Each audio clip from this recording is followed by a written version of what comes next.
Fifth quarter Cowboys, man. Mm, mm. We ain't even gonna make this one like crazy long because we're not gonna get this dude all this time. We don't get him, too much time. You don't deserve it.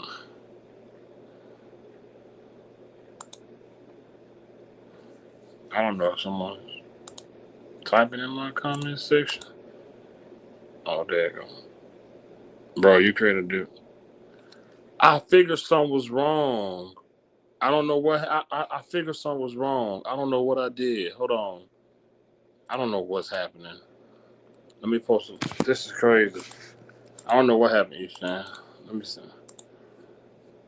I don't know. You say that every time. Nah, Miss Matrix, not tonight. I'm for real. You good? I'm good. How you? It's good to see you. What's up, man? Man, I hope everybody ain't backstage on the wrong thing. Maybe, I'm not sure, because they just showed a blank screen for me, but it's all good. If it's you, then it's everybody else too. Yeah. What's happening with you, man? Oh man, same old, brother. Nice. Same old, living life. Yep, hear that. Same old for me. Just Cowboy one in the house. What's up? You know how to share the right damn link? Man, I don't know what happened. I don't know how. I don't know. Everybody else probably on that too. Let me resend it. I don't know. What's up with the corner? Oh, nothing much. Just drafted on Cowboy Blogs' annual draft. Nice. But how everybody Friday? Everybody good, man? All good. How are you guys? Good, man. Just heading into a production in 2 months, so just trying to gear up for that. Same old with me. For sure. Nice. Yeah, come mid-October, man, I'll be traveling nonstop for like the next 2-3 years. It's crazy. Like I'm on different movies and different TV shows for the next couple of years. So I'll be nonstop traveling for a couple of years. That's amazing. I can't complain though. I mean, I'll be going all around the world. It'll be great. Amazing, brother. Enjoy. You're going to Europe, right? To film a movie?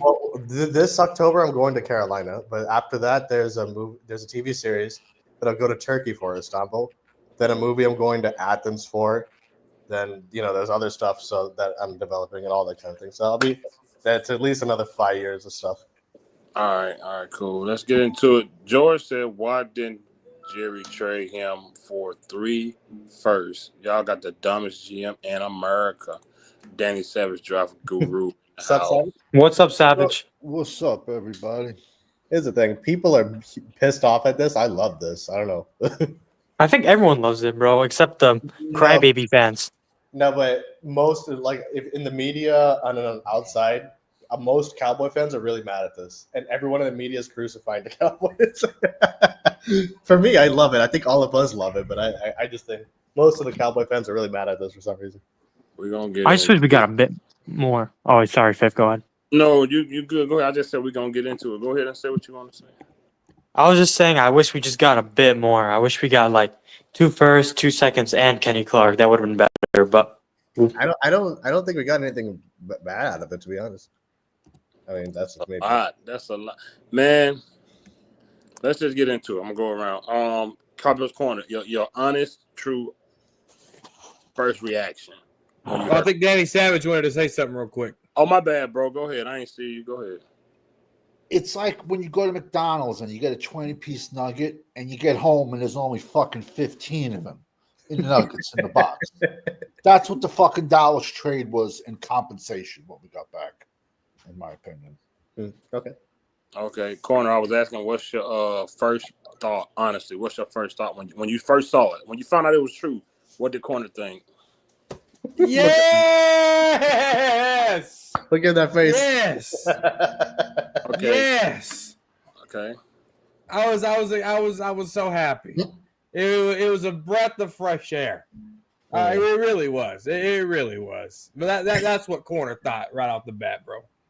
Okay, corner. So how you go from going back and forth with me and Savage about him being top 5 I'm not being. I'm just asking how you go from that to like get this dude out of here. I'm done with him. What changed your mind? I mean, what made you say it's over? Did you see him laying on that bed during the game? Oh, Yeah. I'm glad for Yeah. that. Yeah. I could argue with you if you're on this team, and sometimes it's for the show, but it is what it is. Right. But if I'm going to argue with you, I'm gonna be 10 toes down on it, right? Just because, and I can be wrong, but I'm still going to argue as if I'm right, and that's just the way I do it, right? And whoever was watching me knows that, right? But anyway, no, dude, we've been talking about trading Parsons on Talking Crazy, on Freaky Friday, on Frisco Report. This has been in the making verbally for us well over a year. Yeah. Yeah. We've been talking about Well over a year. Yeah. And sometimes Cowboys corner might live in fear of, man, what would this team look like without Micah? What would this team look like, and then we got to see it at the end of the year. And it didn't look good. Okay, so all right, so maybe we do need Micah. And then you get into this offseason, and his back hurt. He negotiated a deal with Jerry. He backed out of that deal. He goes into training camp just looking like a bump on the log, just ridiculous. Then we get through training camp and we get all this done, and then now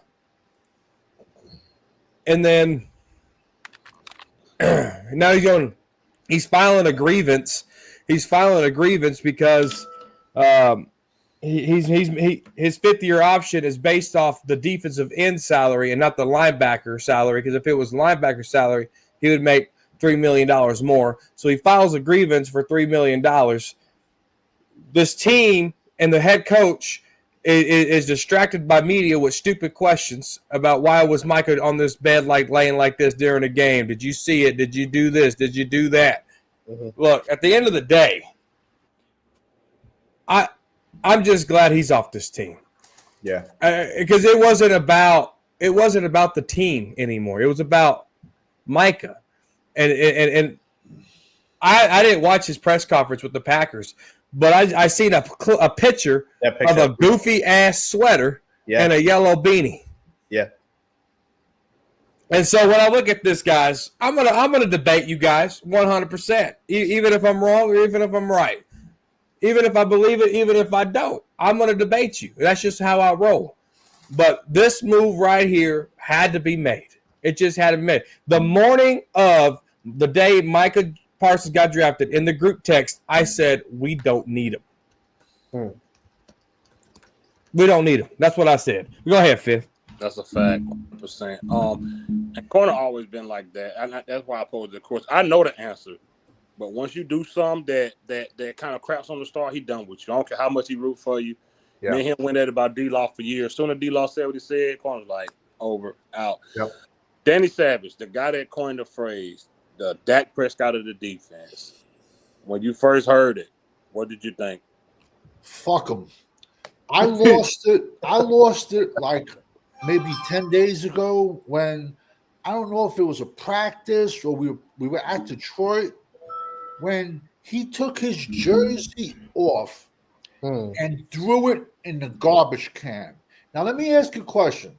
How many single mothers, how many guys working the third shift maybe had a bill late one month to buy their son or their daughter the Dallas Cowboys Micah Parsons jersey? Then that bag of shit takes his jersey off, throws it in the garbage can. Did he do that? I didn't see that. Yeah, he did that. Then, how I preach always, every single team needs a Vontaze Burfict, needs a Charles Haley, because when that motherfucker was laying on the table, should have been like the fucking Dudley Boys. Two people should have came up and flung his fucking ass off the table. What? Nothing but a product of the Dallas Cowboy hype machine. Yeah. If he's not smart enough to play linebacker, and I had someone tell me, you hate him personally for saying that. Yeah. No, just go watch Micah his rookie year at linebacker. He got misdirected to death. Especially look at the New England game. He's not smart enough. 4 different defensive coordinators, never wore the green dot, never called plays, and yet everyone goes off. He vanishes the second half of every season. 1 sack in all the playoff games. Physical offensive tackles own him. You can run over him, and you put Micah up against the top 5 edges in the NFL. I'm going by appearance, size, height, weight, and structure. Micah Parsons looks like a safety. Now, if Green Bay moves him around left and right, hey, maybe he's going to do great. But if the Packers leave him as a 3-down edge, he's going to get beat up. And now he doesn't have the star. He has to go out and practice now when it's 20 below zero. He has to go play now when it's cold. Micah Parsons can go fuck himself. And I apologize for cursing. You're good. But I just wish the compensation was better because we basically traded. The Green Bay Packers are one of the youngest teams in the NFL. They're going to be picking the late 20s. We're going to get into that. And it's basically like 2 picks and yet another 3 tech. So we got 3 techs. Kenny Clark, Osa, and Mozzie. We're gonna get into the conversation now. I'm sorry, I apologize. No, you're fine. You're good. You're good, brother. You ain't been on in a while, so it's good to hear you. Even though I sent you the last link. Welcome back. Yeah, man. I know what you're dealing with. I shouted you out on my last video. Thank you. Yeah, for sure. I'm gonna get into this super chat real quick by Mike, always supporting the channel. Let me go back up to it. He said, I was pissed at first, but to be honest, I'm okay with Micah being traded. I was mainly upset because of the team we traded him to. I really wish we traded to a team like the Jets instead of the team that owns us. That's a good point. Yeah, I get it. They don't own shit. He said, Rolando said, 5th, now we know D-Law was telling the truth about Micah and his podcast and the team meeting. Cheers. Boy. All right, Eshan, man, you sent it to me first. I didn't even see it. What did you originally think? Your first thought. What did you think? Yeah. No, so because to preface it, so I literally was scrolling through social media, just killing a couple of minutes, and I saw that Adam Schefter posted it. The moment it, like literally the second it happened, and that's when I messaged you, and I think I messaged Uncensored about, and the rest of the guys too about it in the chat. But it's just like, so my first initial reaction was, I was surprised that they actually pulled the plug on him. I didn't think that they would actually pull the plug. Despite the amount of shit that he's done, I didn't think they would actually go through with it. So that was my initial reaction. But at the same time, I'm not mad about it by any means. Look, man, I've been saying it for well over a year and a half to maybe 2 years at this point about Micah on the show, that I've seen who he has been since his second season. He's become a selfish player after the LT comparisons. And, because it started with the LT comparisons and then that trickled into his podcast. If you remember that season, he even was supposed to show up on Undisputed that season, the whole season. He backed out of it, but he was even supposed to show up on that show. So I've seen it in him, and I've seen the behavior changes in him for well over 2 years at this point. So, and then leading up to the him laying on the trainer table and stuff. To be completely honest with you, nothing that trainer table situation didn't surprise me at all personally, because I've seen that kind of now that was unacceptable behavior, but I that's someone who I've seen that in him. I've seen that kind of a behavior in him, so I wasn't surprised by it, despite how bad of a look it was. So I mean, I'm bringing all this up to say, as it pertains to the trade, man, it's just my initial reaction was, oh, damn, they actually pulled the plug. And I was really happy that they pulled the plug on him. I was surprised that they ended up doing it. But also, if you look at the numbers, man, Jerry said that he offered him $40 million. I think that you and I were having, when I think a couple months ago, when we were on the show talking, I said I thought they were going to pay him 40. You thought, I think, 35 or something to that effect. And so Jerry offered him $40 million a year. Now this contract he's getting $47 million a year. So I'm just like, you're looking at, he's basically, no wonder Jerry told him to fuck off, because it's like you're basically asking for $23 million more than what you agreed to initially. If you do all the math, I'm just like, fuck that, man. So that's, I mean, look, I'm surprised that they pulled the plug, but I'm not going to miss him, man. He's been a selfish player, man. And he's not a generational talent. He has the potential to be elite.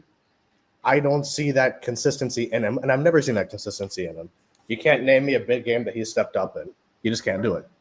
And so, all this being said, man, I'm glad we're past him, because it's toxic behavior in the locker room, man. I just don't. And now all of a sudden, all the reports are coming out that the podcast was a problem and all this other stuff. And we're gonna get to all that. Yeah. I won't go into that for the show, but no, I'm just saying, like, yeah, my initial reaction, man, I was surprised, but I'm glad we're off of him. Cool Cowboy. What was your initial thoughts and your response to the trade? Like I said on Champ Show yesterday, I was actually happy that he's gone, because if I'm be honest, I did not. If we paid him that contract, we would have been in cap hell for the next couple of years. I mean, you can't pay a guy like that $47 million a year who doesn't step up in big games, like Ishan said, and he can't stop the run, and he's just kind of a diva. So I'm glad that he's out of there.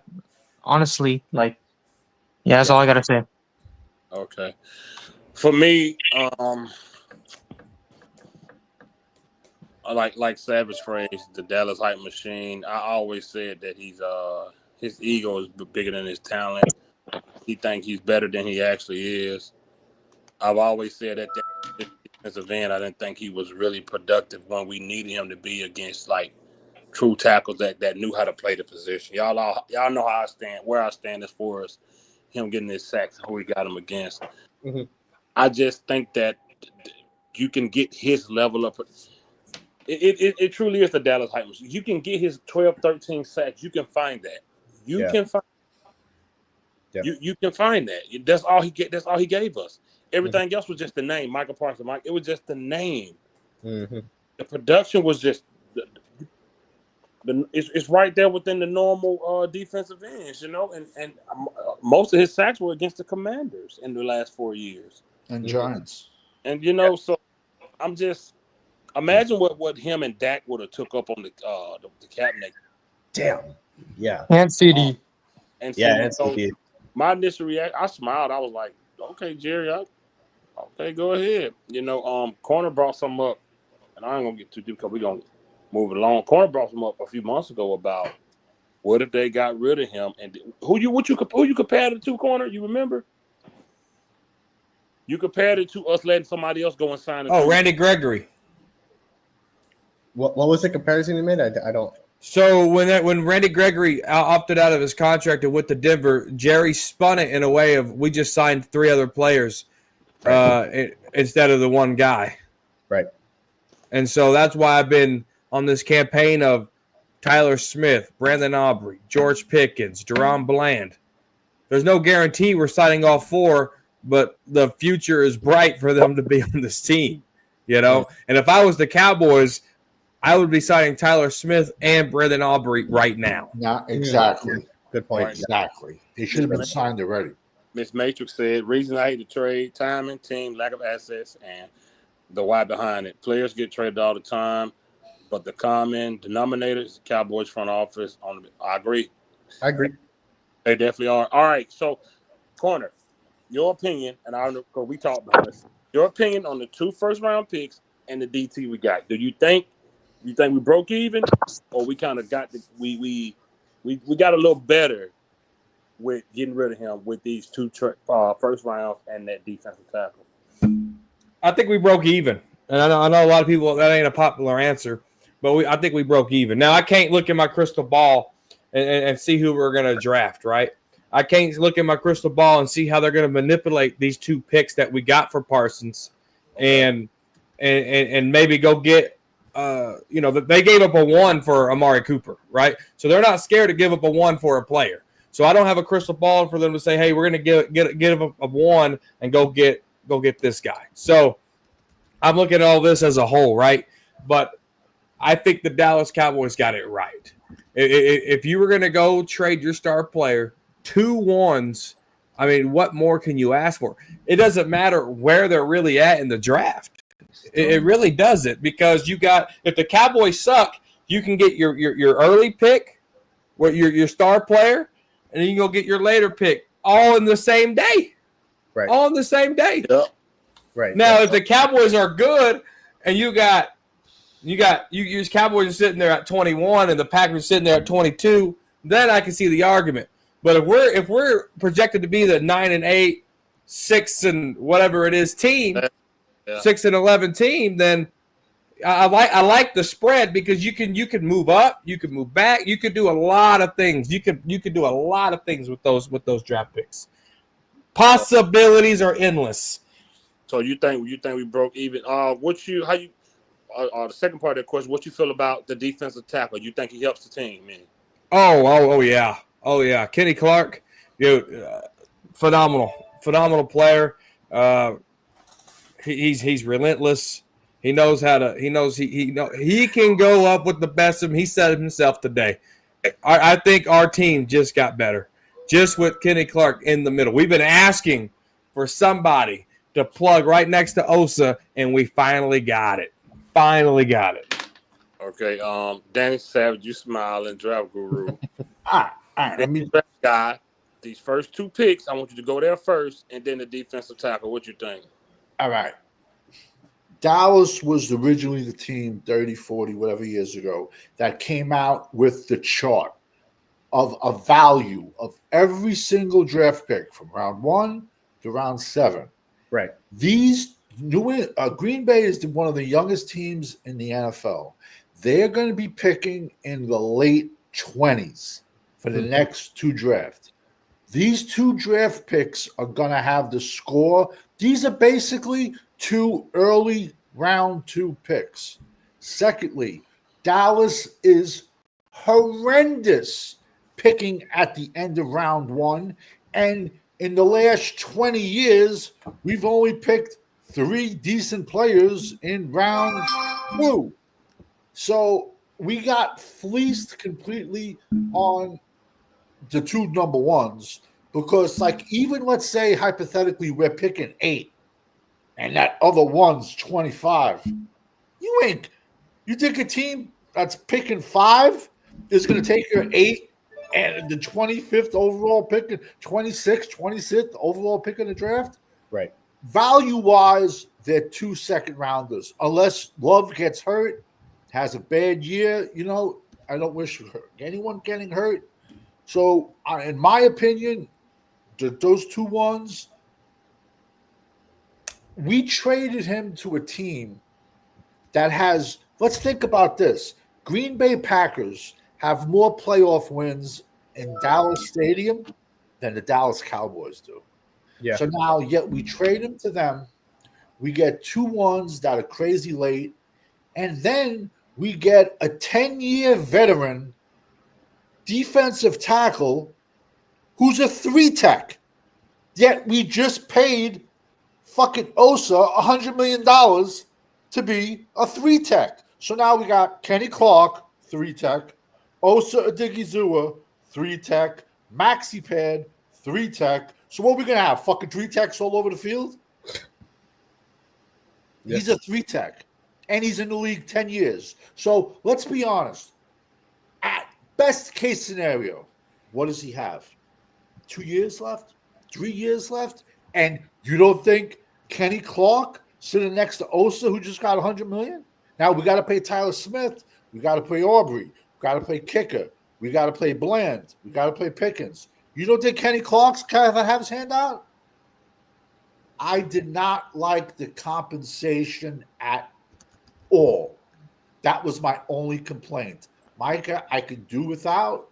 I did not like, because let's be honest, these are going to be late second round. These are going to be late first round picks, unless barring, I don't know who Green Bay's backup quarterback is, but unless Love gets hurt, these are going to be late, no man's land first round picks. And this is all I do. Last night I probably did about 77 mock drafts with Dallas picking with the Green Bay pick. And I don't know, man. You're either going to have to go 2 on defense or 2 on offense. And honestly, it's going to have to be 2 on defense, in my opinion. And I apologize for. So I got a question for Savage, if I may. Yes, Shoot. sir. What compensation would you want? Because if you want more draft picks, they're still later in the second. They're still later in the third. I would have loved 2 1s, 2 2s because I could have used that as leverage to get forward. No team in the top 10 is going to want to pick up an 11-year. No team in the top 10 or top 5 if you're trying to go for Archie and you're trying to get a trade package. And I've said this on this show. I would have loved to have Micah in my pocket to use him to get up to get to Archie. But what I'm trying to say is you cannot. No team that's in the top 5, top 10 is going to take a trade deal with a 10-year plus defensive tackle part of that trade deal. Yeah, I mean, it's kind of like we did them a favor taking Clark off their team, to be honest with you. And why a 3-tech when we have no 1-tech? It just doesn't make sense. We have 3 1-techs, and then we got the rookie from UCLA, Jay Toya. So I don't know. It just doesn't make sense. That's just my opinion. So, and correct me if I'm wrong, but doesn't Matt Eberflus mimic the Rod Marinelli style, which like undersized 1-techs anyway? So but that defense hasn't worked over a decade, though. But that's what he does, though. That's what he does. So that means if I have, that's like me putting my arm through the door, shutting on it. Oh, it hurts. Let me do it again. Well, that's what you do. But this is what Matt Eberflus does. There's nothing we can change on that. NFL is constantly changing, and it's a copycat league. And I don't see everyone going out and getting these crazy small defensive. I mean, look at San Fran. They got Mikael Williams, then they got giant Alfred Collins in the middle. Look at what Harbaugh is doing in San Diego. Why would you want to get these small defensive tackles to get up the field when you haven't stopped the run in a decade? Are we really going to play three techs up front? Because right now, on this team, we have one tech, and he's a rookie. What are you going to get out of him? 20 plays? 25 plays? Tops a game? And then who's his backup? This is the land of 3 techs. All I'm trying to say is Kenny Clark, that did nothing. I would have rather taken a 2. Me personally, I would have been happy with 2 1s, 2 2s, because at least I could have packaged that to get forward. What team's going to want an 11, 12-year veteran defensive tackle to move up and part of a trade compensation package? Because let's be honest, Dallas is this draft. If they're going to make a move for quarterback, this is the draft to do it. The 2026 draft. That's just my opinion. Okay. Each 2 first-round picks. Yep. And the defensive tackle Kenny Clark. Do you we broke even, or do you think we got the best of that trade? I mean, I think we got the best of the trade, at least as of right now, that from what we can say. But I mean, I understand Savage's point. I understand Cool Cowboy's point about the potential to get more draft compensation and stuff like that. My only thing at this point, it's a wait and see. We don't really know at this point. So anyway, we got to see it to believe it on the field. But just the name, and I haven't seen Kenny Clark play, so I can't speak to him. I can only take your word on it, but he can stop the run, so I can't speak to him. But I mean, and I'm not mad at it. Yeah, I'm good with it. All right, Cool Cowboy. What you think about the compensation we got? Honestly, I like it. Savage's analogy at the beginning. We bought a 20-piece chicken nuggets and we only got 15. I feel like it wasn't like we got absolutely fleeced. Like this wasn't like one of those. Don't get me wrong, but I feel like we could have just gotten more. And as for Kenny Clark, he is undersized. The problem with him though is that I feel like he regressed last year, the last couple of years. He's getting up there in age, although he can stop the run, even though he's undersized. I would have just rather gotten like Rashawn Gary or someone else. Bingo. But that's just me. Rashawn Gary's like younger. He's like 27, I think, or something like that. And he's a decent pass rusher, and he can stop the run too, even as an edge rusher. So that's what I would have rather had. Yep. Okay. Well, for me, King Chong, you're not coming in here, buddy. Get out of here. Whoever you are. You come here on that, man. For me, right? We looking at these picks all wrong. We looking at these first round picks all wrong. Just because they're right, we can literally weaponize those picks for something else. We have 2 first round picks back to back. I don't understand. We've always said if we traded Parsons or Diggs, we want 2 first rounds. Yeah. How realistic is we gonna get 2 first and 2 second? This ain't LT. You know what I'm saying? How realistic? And like Corner said, what if we suck?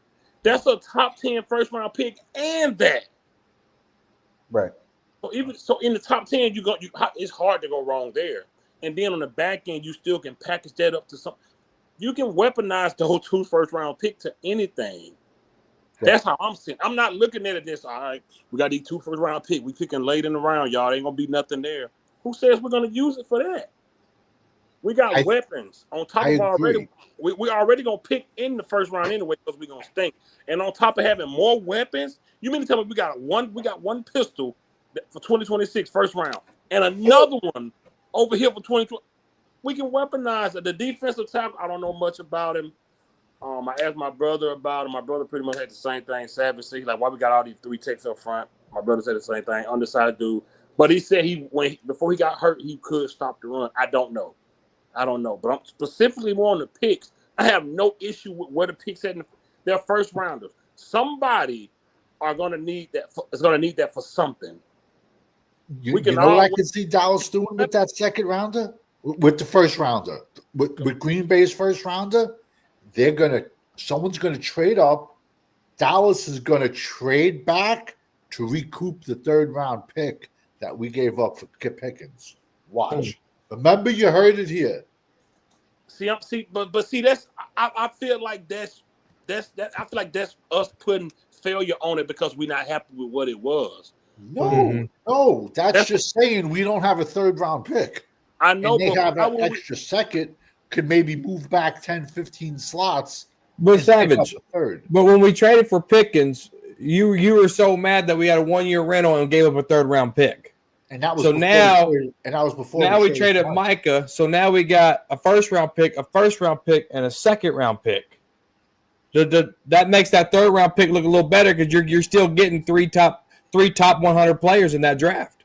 But we didn't get probably 3 top 50 players. Depending on how you look at it. But we didn't get 2 1s and a 2. We got 2 1s and a player. No. Cowboys picking the 1st round, then they pick for the Packers for them, and then they pick in the 2nd.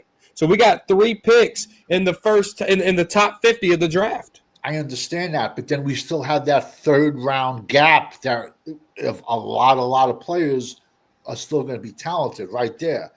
Me personally, if there's a monster on the board with that second first rounder, I'll jump on it.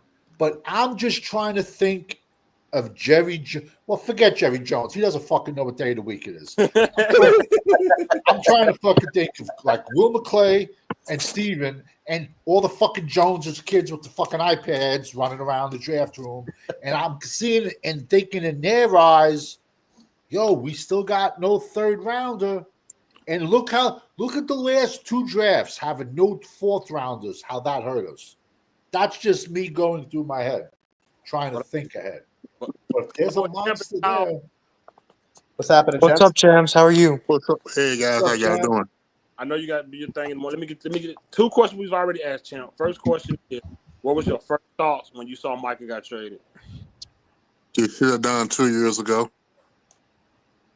All right. Because yes, Corner. You should have done 2 years ago. You could have got more draft picks. Jeez. All right. So, and the Ugh. second question is, how do you feel about the conversation? Do you think we broke even or we got the best over Green Bay? Uh, two-part question, two-part answer. Okay. When Jerry Jones said he had to look for the team who had the capital for what Parsons wanted, I kind of agree with that because right now, by being so late, by the season about to start, Green Bay probably did have the best option to give Cowboys some type of compensation. Now, on the other end, Green Bay, they gonna find out quick, fast, in a hurry how sorry Parsons is. Now, Parsons, them 4 years he with the Cowboys, just because of the Cowboys brand, he was able to do his podcast and everything else. Let's see him have that same type of marketing success with Green Bay, which I seriously doubt it. They playing football up there. Yeah. Yeah. You know, I agree with Corner because even though you saying we ain't got a third round, we're still picking 3 times if they use it. You got your first, you got their first, and you got your second. So even though you said gonna be a lot of talent at their first and your second, you can still find that talent. And like I said, we can still weaponize those first round picks. But you say weaponize. We've drafted 3 decent second round players in 20 years. Who on this board is confident of Dallas picking in the second and third round? I agree. I agree with you. Yeah, But breath, we can't say it's the Dallas hype machine. Micah's the Dak Prescott of the defense, but then expected more compensation. If you say he ain't this and ain't that, then why would we get more compensation? That's my opinion. There's idiot teams out. There's idiot fans out there that probably would have gave up 3 1s. No, what I'm saying is, if you feel he wasn't that good, why would you expect 2 1s and 2 2s? Because I've seen Jay Cutler go for 2 1s and 2 2s. I've seen other guys go for crazy amount of draft picks. Okay. I see what you're saying. I got you.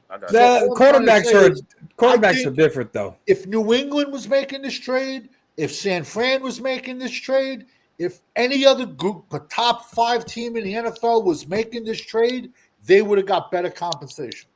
1980 in the house. What's up, brother? 80.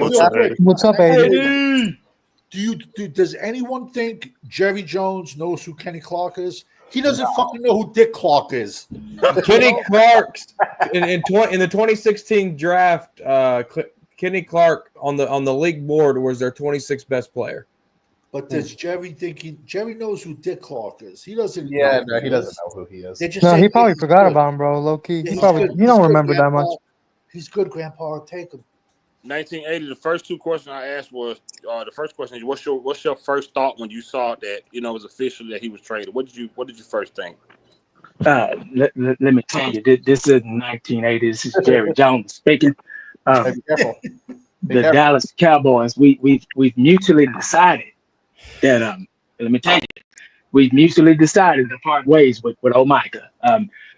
His services are no longer required. You say, let me tell you, we thought about this really hard, and we have came to an agreement, and we're going to be fine. So just don't worry. No. What's up, guys? How you doing, man? What's up? Pretty good. Yeah, I'm doing well. Man. Tired, but well. Yeah. I'm excited. Be careful. I'm excited. I'm in a safe place. I'm in when you got a storm and they tell you go in the closet. That's where I'm at. Yeah, I'm in the closet. I'm good. And don't nobody know I'm in here. Yeah. What's the question? My bad. What was your initial thought when you knew that he got officially traded? What did you first think? Oh, I was I didn't give a damn.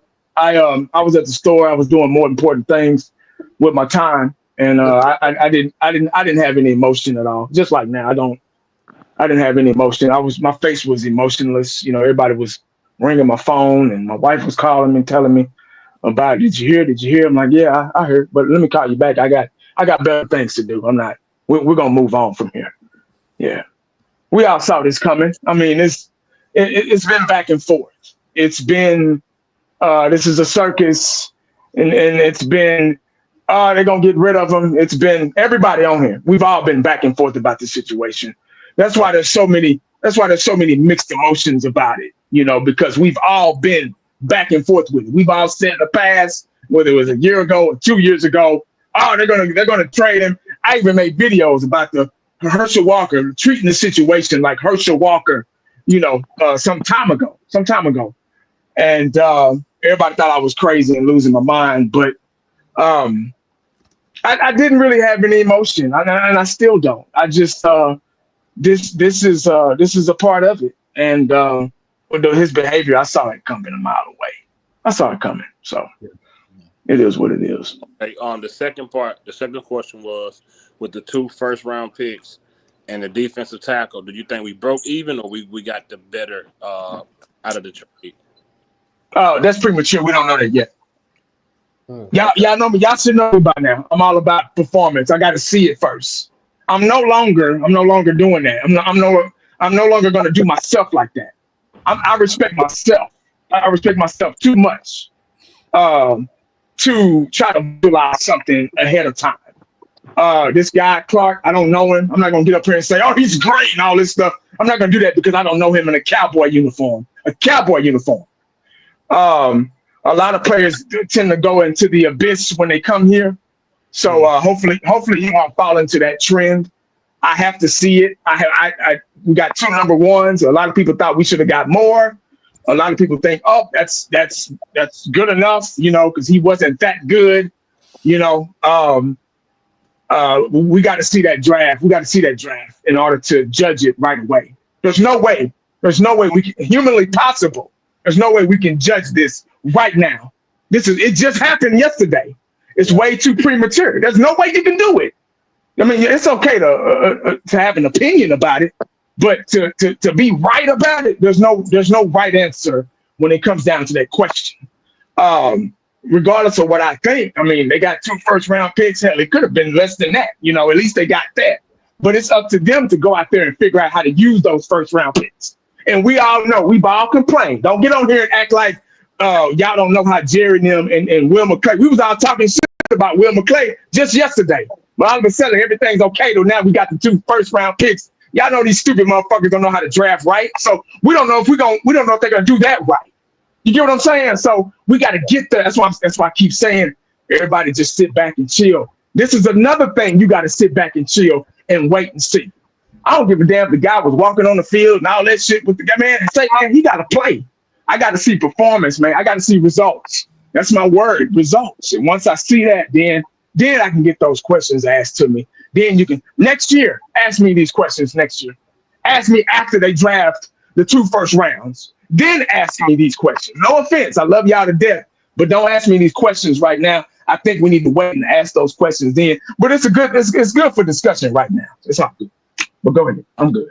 How you doing, my brother? What's up, Uncensored? What's up? What's good, fellas? What's up, man? Everybody good. I'm gonna come back to you in a minute. Cowboys Corner. How does not giving Micah that salary this year and not giving him a big contract gives us room for a lot more things in the future? Oh man, you just gotta look at it as Jalen Smith was saying, with a clear-eye view. I mean, you got average per year, $60 million for Dak, a little over 30 for CD Lamb, and then Micah's going to come in and take 40 to 47. That's too much pie, as Stephen Jones would say. So now when you look at this and you look at Pickens, he'll probably make somewhere between 20. That's half of what Micah was going to make, 20 to 25, right? Tyler Smith, if they do that contract right, that's 20. So that's 2 players right there. And how you structure those contracts is you can go light. Oh, let me draft this player real quick. You can go light, and then you can go heavy, and then on the salary for those players, and then that leaves you room to do what?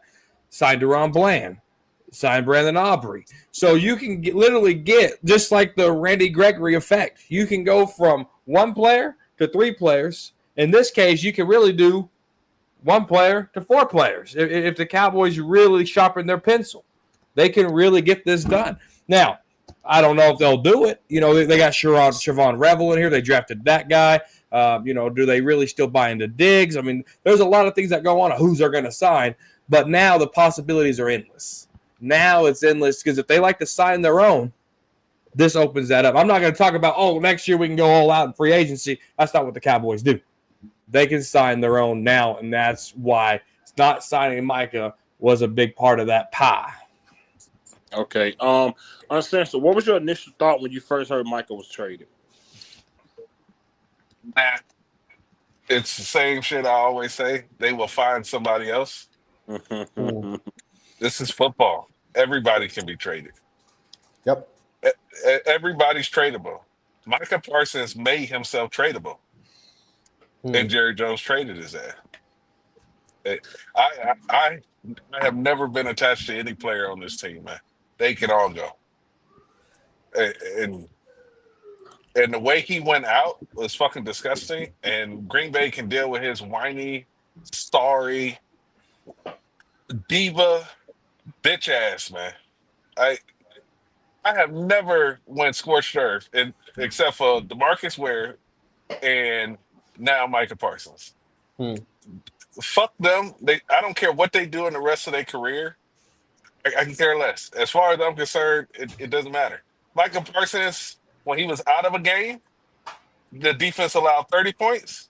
When he was in the game, they allowed 27 points. It's not that big a fucking deal. Like 80 said, he's a one-trick pony. Forward. Yep. Jerry Jones, which is a whole nother fucking story. Jerry Jones even said in the press conference, they asked him about the Green Bay game. And you know what he said? Get the lead and run the ball. He was telling y'all right there. That's how you neutralize Micah Parsons. Yeah. You run the fucking ball. And as far as him, I was just like, whatever. Bye, bitch. All right. Second part of that question is the 2 first-round picks and the defensive tackle. Do you think we got the better of that trade or we broke even? I think they shopped them around to 2 or 3 teams. And unfortunately, when you got a player that's considered in the upper echelon in the NFL, the only people that are going to trade for them are people that think that they're 1 or 2 players away. So you're going to end up with picks at the back end of the draft. It sucks because but Atlanta's not going to trade their players. Cleveland's not going to trade any other players and things like that because defensive ends don't turn around franchise. They don't. If you look at the top 10 pass rushers in the history of the league, Bruce Smith don't have a Super Bowl. Right. Deacon Jones and all those having an elite pass rusher is not the key to winning a Super Bowl. Right. We've been sold that. You know what I mean? Because it's getting sacks is highlights, but that's not the key to winning the Super Bowl. I mean, can anybody tell me the elite pass rushers on the 2000 Ravens? Right. Yeah. Oh man, that was a solid. He went to Arizona State. Terrell Suggs. Yeah. He was good. Yeah, he did that from the linebacker position. He did it from the linebacker position, though. Yeah. And he got bashed. They ran a 3-4, but he got bashed for running a 4-7. What I'm saying is that entire defense, they built the foundation of that defense across the board. Safeties, linebackers, defensive end, big boy in the middle, and that's what built it. So I think that they got decent compensation for what was available out there. You know, we can want anything, but what do other teams view a player that's disgruntled on your team that is already threatening to hold out? Every single time Micah Parsons opens his mouth, his value dropped in the trade market because other teams see that you got a problem that you want to get out of your locker room. Yeah. And if he would have held out this year, and he would have sat on the bench. Once you put that franchise tag, teams are only obligated to give you 2 first-round picks. There's no negotiating in it. If the team and Micah Parsons comes to an agreement, that team owes Dallas 2 first-round picks, and that's it. At least at this point, Dallas was able to get a seat at the table and negotiate Micah Parsons leaving. Right. But we got. I got to get out of here. I'm still in the middle of work, but let me say this to all you fucking YouTubers that been shitting on the outsiders on this panel. They've been trying to fucking tell y'all for a long fucking time. These dudes on this panel already know how Jerry Jones and them think. Corner called this shit months ago. We called the drafting in the trenches months ago when everybody else was whining about a fucking running back and a wide receiver. Yep. They sit up there and they shit on y'all. They act like y'all don't know what the fuck y'all talking about. And every single fucking time something happens in Dallas, somebody on this panel called that shit months or years ahead of time. Every time. Every single time. Put that on your shit, Law Nation. Oh, tell him. Fuck him. Shots fired. Fuck him. You can't. Yeah, man. No, I'm with you, man. Agreed. My beard's better. So No, he can go fuck himself, bro. I don't even care, bro. Yeah. Yo, yeah. that dude's gonna have major back problems when he gets older. He sits in that chair. He sits in that chair 23 hours a day. Let's not do that tonight.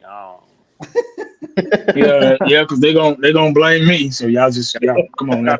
We got 100 people watching. I said it. You know, some of them going to go back. I'm easy to find.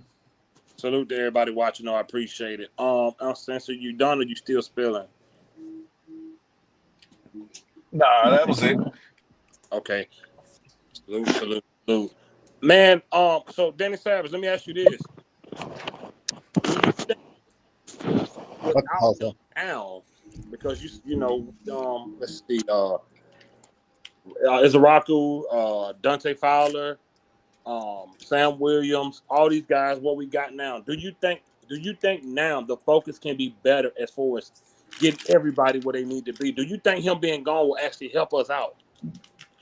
I think it'll be like, you'll play the 3-man rotation with them, see who has the hot hand, and maybe a rookie can surprise something. You know what I'm trying to say? Listen, we really don't even know what we've got with Sam Williams. We've never seen anything from him. He's basically one of Dan Quinn's.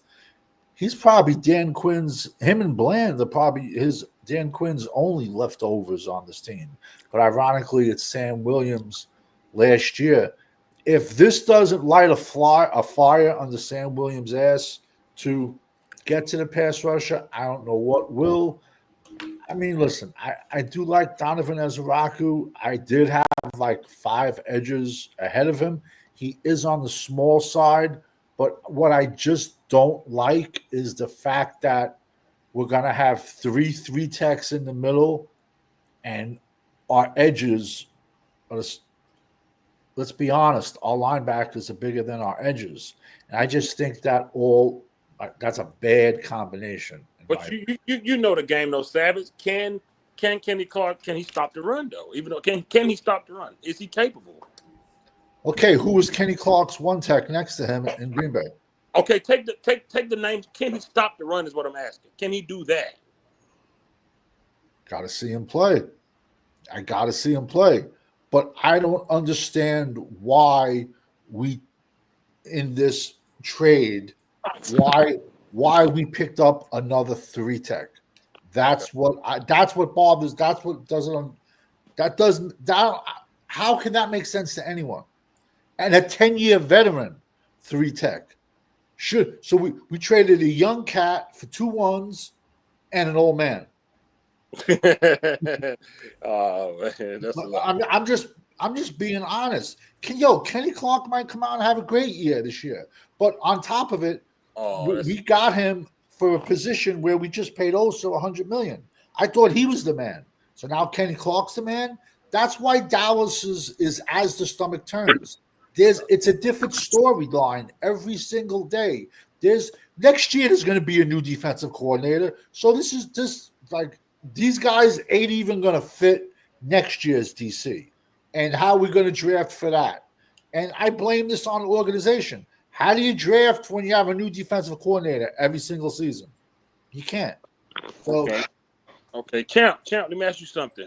And this for you and Ada. I want you to go first. Why and we know why. But just for the show, why did Dak, who's getting more than Parsons, get his money and Parsons didn't?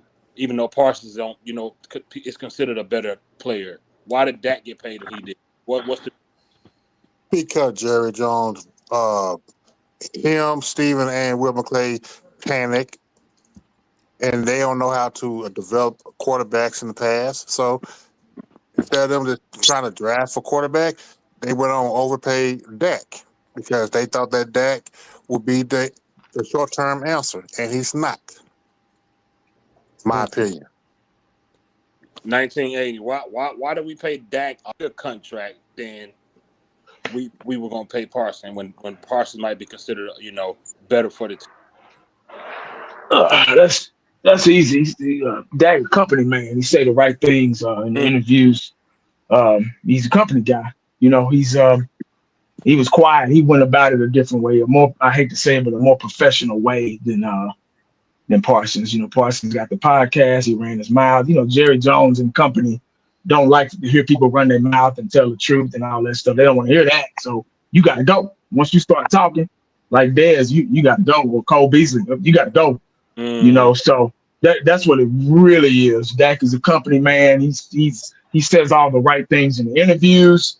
It don't matter if you win games or not. Hell, they should have let Dak go. The same way they let Parsons go, they should have let Dak go. But hell, we probably wouldn't have got the same compensation for Dak Prescott. But it is what it is. But yeah, man, it's just my opinion. I just think it's all about how the way you handle things, and Dak handled it a little bit better than Parsons did. He stayed quiet, stayed behind the scenes. He still worked out. He still did this or whatever, and he got his body somewhat ready, even though he'll never be 100% again.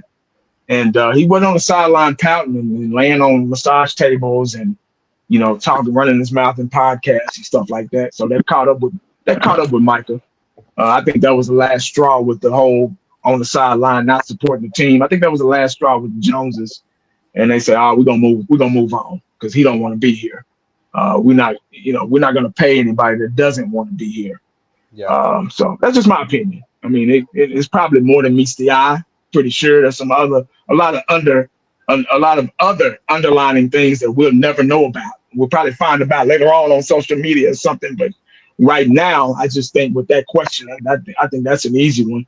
Dak's a company guy, and Michael Parsons wasn't, and he got his money. And regardless if he can take us to the promised land or not, which we can all agree that he can't.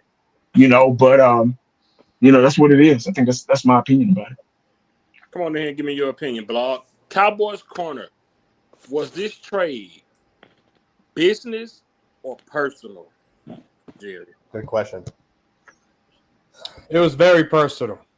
Yeah. Very, definitely. Very personal. Come on, you say that? They had a deal done. Jerry laid this out for us.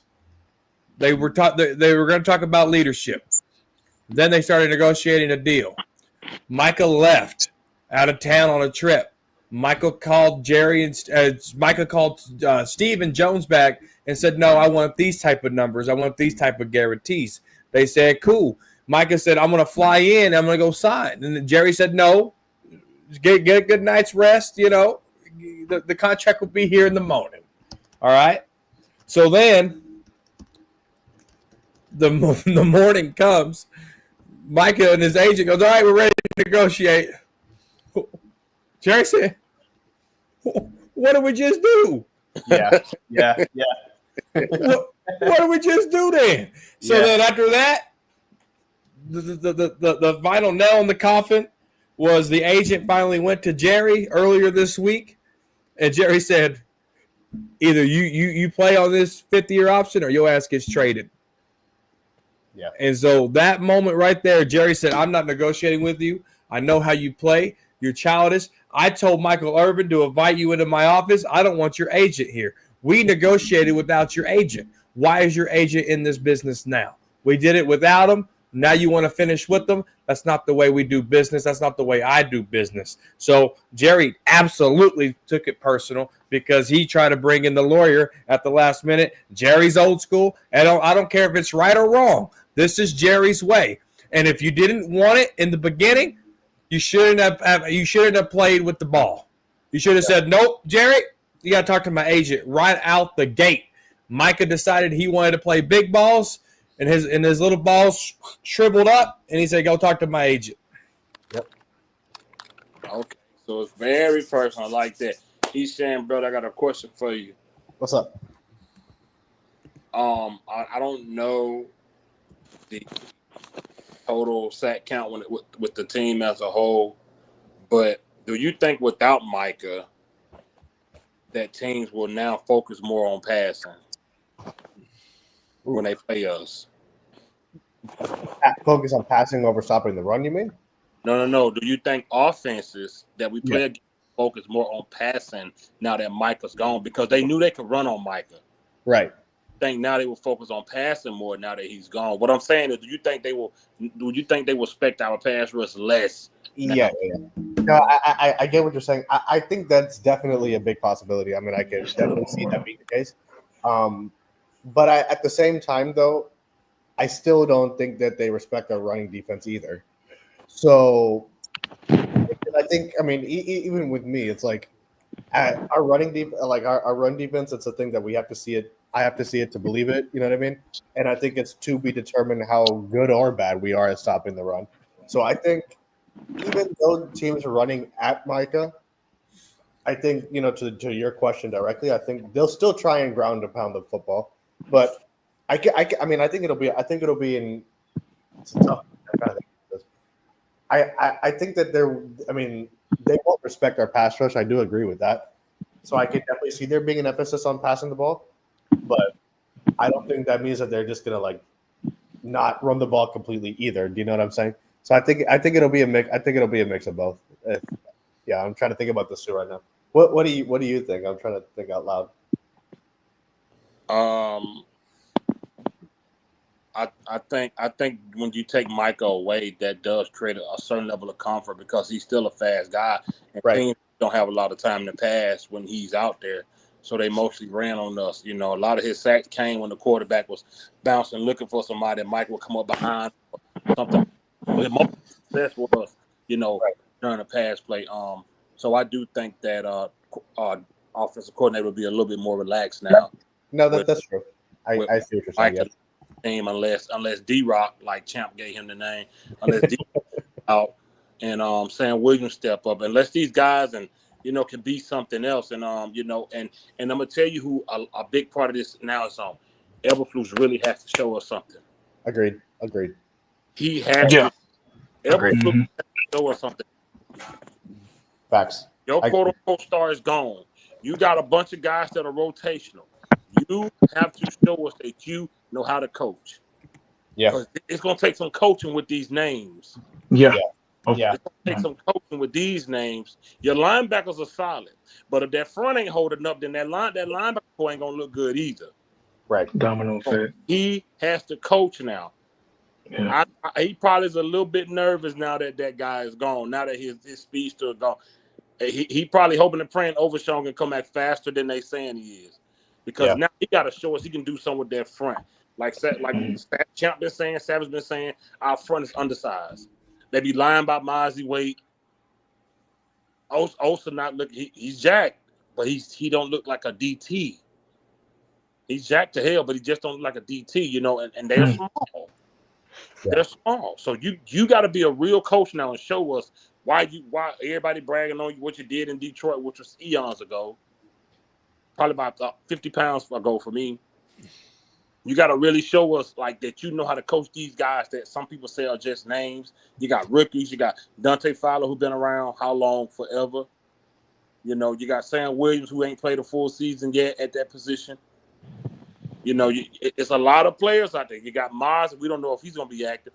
Also, in my opinion, just a guy.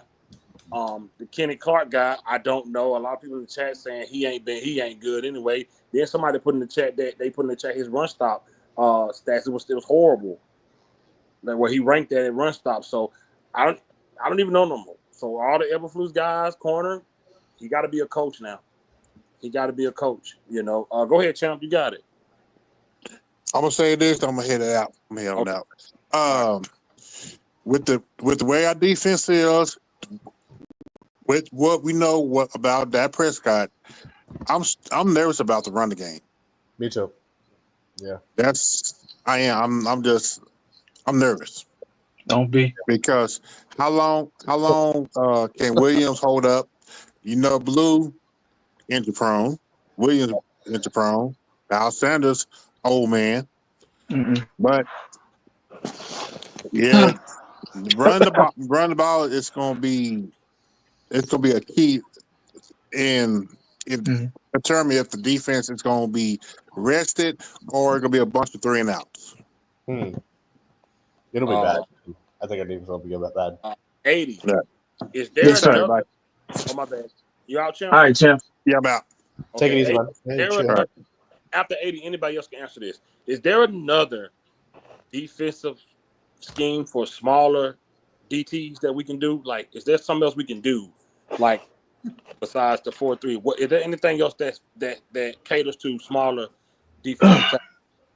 Great question. That's a good question. When you got a small frame of your front 7 or front 4, it's our front 4 because we run a 4-3 defense. The linebackers really have to. You really have to legitimately run a 4-3. See, I don't know if they're still going. The whole trajectory of the defense is going to change now, guys. Micah Parsons is no longer in there. So now you got a real 4-3 defense.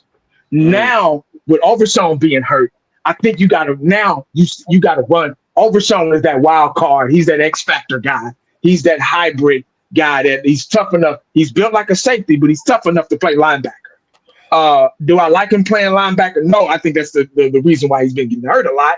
But ain't nothing I can do about that. I don't coach for the Dallas Cowboys. I wish I did because I would run a if Michael Parsons was still here, I would run a 3-4 defense because a lot of your speed, especially if you got speedy outside linebackers, they really shine in 3-4 defense. I think Green Bay may run a 3-4 defense. That's probably why they took him.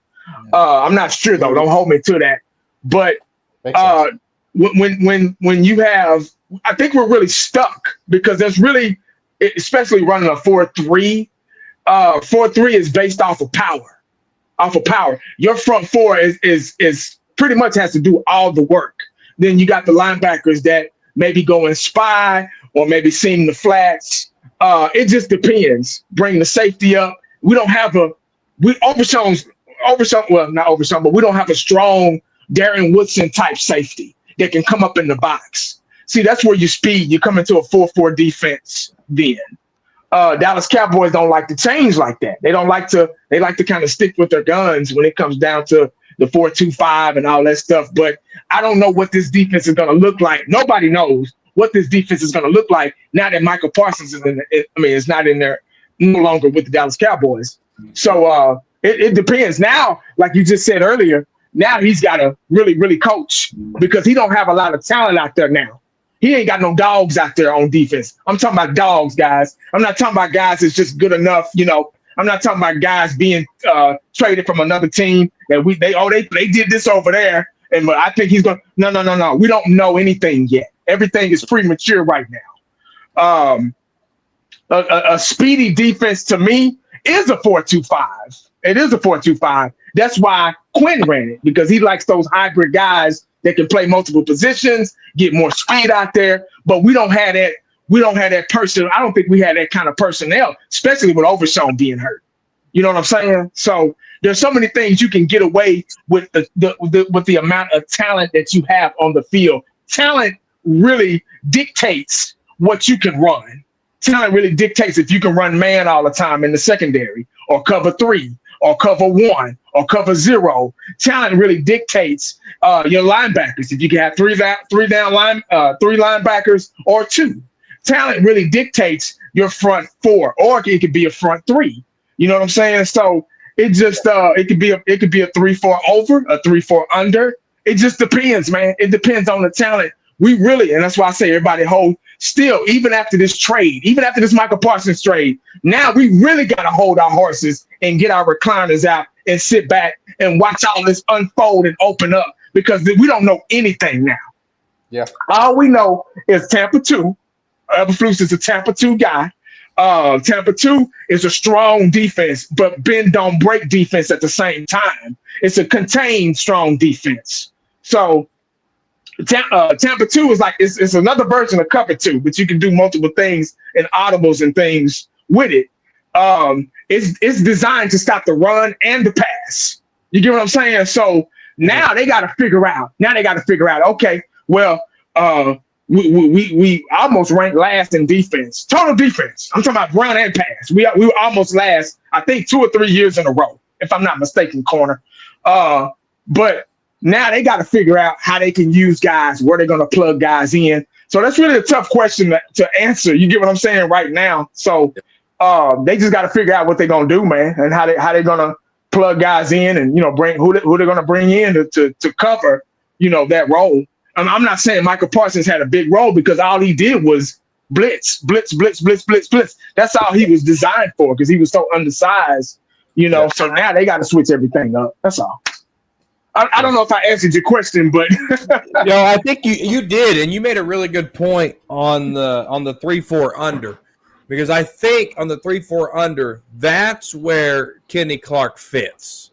Is when you line him up, the 3-tech on the strong side of the defense, and then Osa can fit right next to him. You got the end like a Marshawn Nealon to the left, and you got a Donovan Ezeraku on the other side. So I like the 3-4 over with the Clark in this defense. I think that was a damn good point, 80. Yeah. Well, it looks the 3-4. The 3-4 under. It looks like a 4-3 because you bringing that linebacker up. That linebacker is always, and they can switch whether it's Sam or Will. They can switch, but that's a regular. See, we run a 4-2-5, so that's only if you run a 4-3. Now they're not going to switch to 3-4 because that's not Eberflus's thing. You get what I'm saying? But I'm just saying a 3-4 is a 3-4 under is disguised. It's really a 4-3, but it's you got more linebackers on the field. You got more speed. It's so funny. You could tell I play defensive line, and you could tell you played corner because you're worried about where the linebackers line up. In my brain, when I think of under, I'm thinking of defensive line and where the line shifts, whether it's left to the right. So it's so funny how we were programmed. Right. Yeah. You got an input on this, Savage, about can they play any other style defense for that small front we got? There's a saying, a good big man beats a good little man. The problem with this defense is we're undersized up front, and as bad as we're undersized up front, and as bad as we haven't stopped the run in a decade, our cornerback room is horrendous. So, I mean, you can take your pick, man. People are talking about Overshown. Come on, bro. When did he blow his knee out? 10th game? 12th game? Something like that, yeah. Does anyone – and listen, we're all glad Micah's gone. But do you think these guys are going to rush back injured? Sharon Ravel blew his knee out September 29th, I believe. But yet Overshown, I don't even want to see Overshown until 2026. We all said this months ago. Yeah. This is a 3-4 year rebuild. Why even put this kid out on the field this year? Let's be honest. Yeah. Because by the 12th game of the season, we'll probably be like 4-8. Yeah, let's rush Overshown back. For what reason? Right. Rebel, bro. Let him get his knee better. Let him put on 10 more, 15 pounds. You said with the 3-4. I would have no problem with that if Micah was still on the team to play the 3-4. That would work. But to trade him and then go, now we're going to run the 3-4, that's like taking two steps forward and then 30 steps back. That just doesn't make sense. And like I said, this is Eberflus's last year. And Jerry is the cancer. because now we're going to go into next season with what, our 5th defensive coordinator. So how do you draft? How do you have a blueprint? How do you step back and have a blueprint for a defense where next year we're going to have what, our 5th defense coordinator? Because we all know all DCs like different schemes, different styles of players. Some like them tall, some like them short, some like them big, some like them not. It's a circus. Dallas is. I'm sorry. It's a fucking soap opera. It's as the stomach turns, man.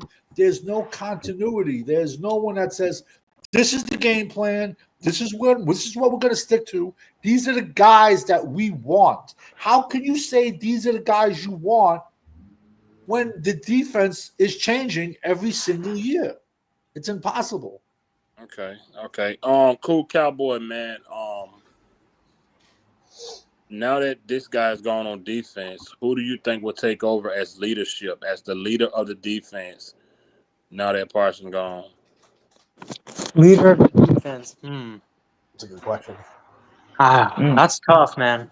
Tough. Because honestly, though, could you? I'm gonna answer in a different way. he Was crowned Parsons himself. even really the leader? He crowned himself the leader. Yeah. Count my ass.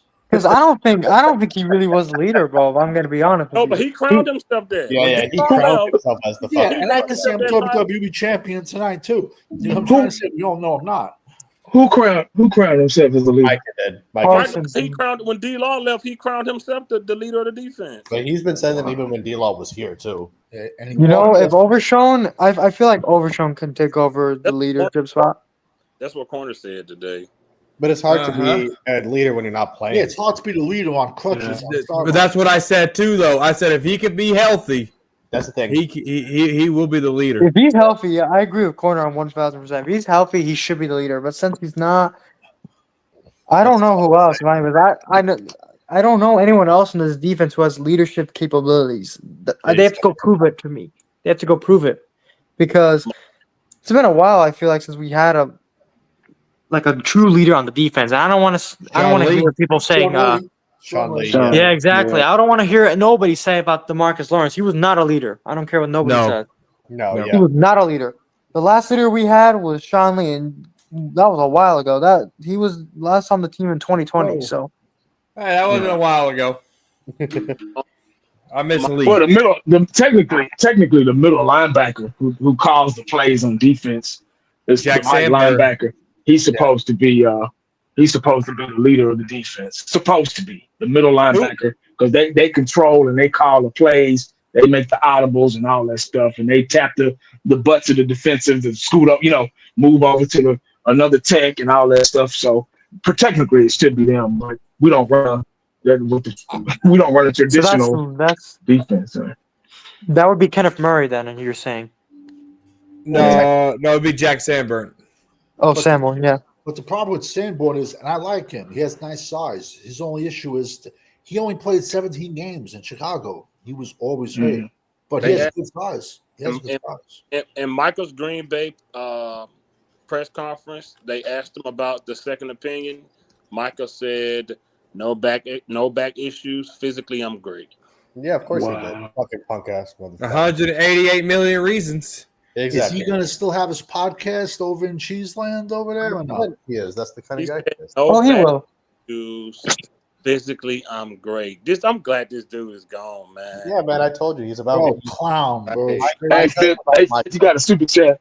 You got a super chat from one of my guys. I don't know. I don't see it in the show. You don't see it? Oh, maybe that's I'm sorry. He Oh, was is that talking- West I put it- Virginia Country boy? Okay, I see. I say it now. He Yeah. was talking to Savage. He was like, he 10-year veteran. He's 29. Oh.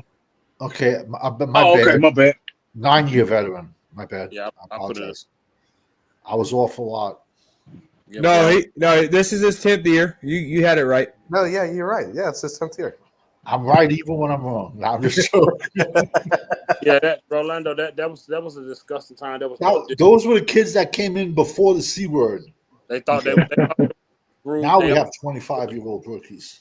DeMarcus Lawrence had Hot Boy Gear was the worst thing ever. They sucked. They sucked. He turns 30 in a week. Yeah. Country boy. Oh, Clark? Yeah, he turns 30 in a week.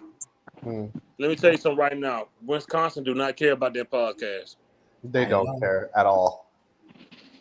Shit, they will if it becomes a distraction. Hey, speaking of that, Dak Prescott did not like Micah podcasting. That came out today. Did it? I heard that there was beef in the locker room, but I mean, I didn't know that Dak specifically had a problem with it.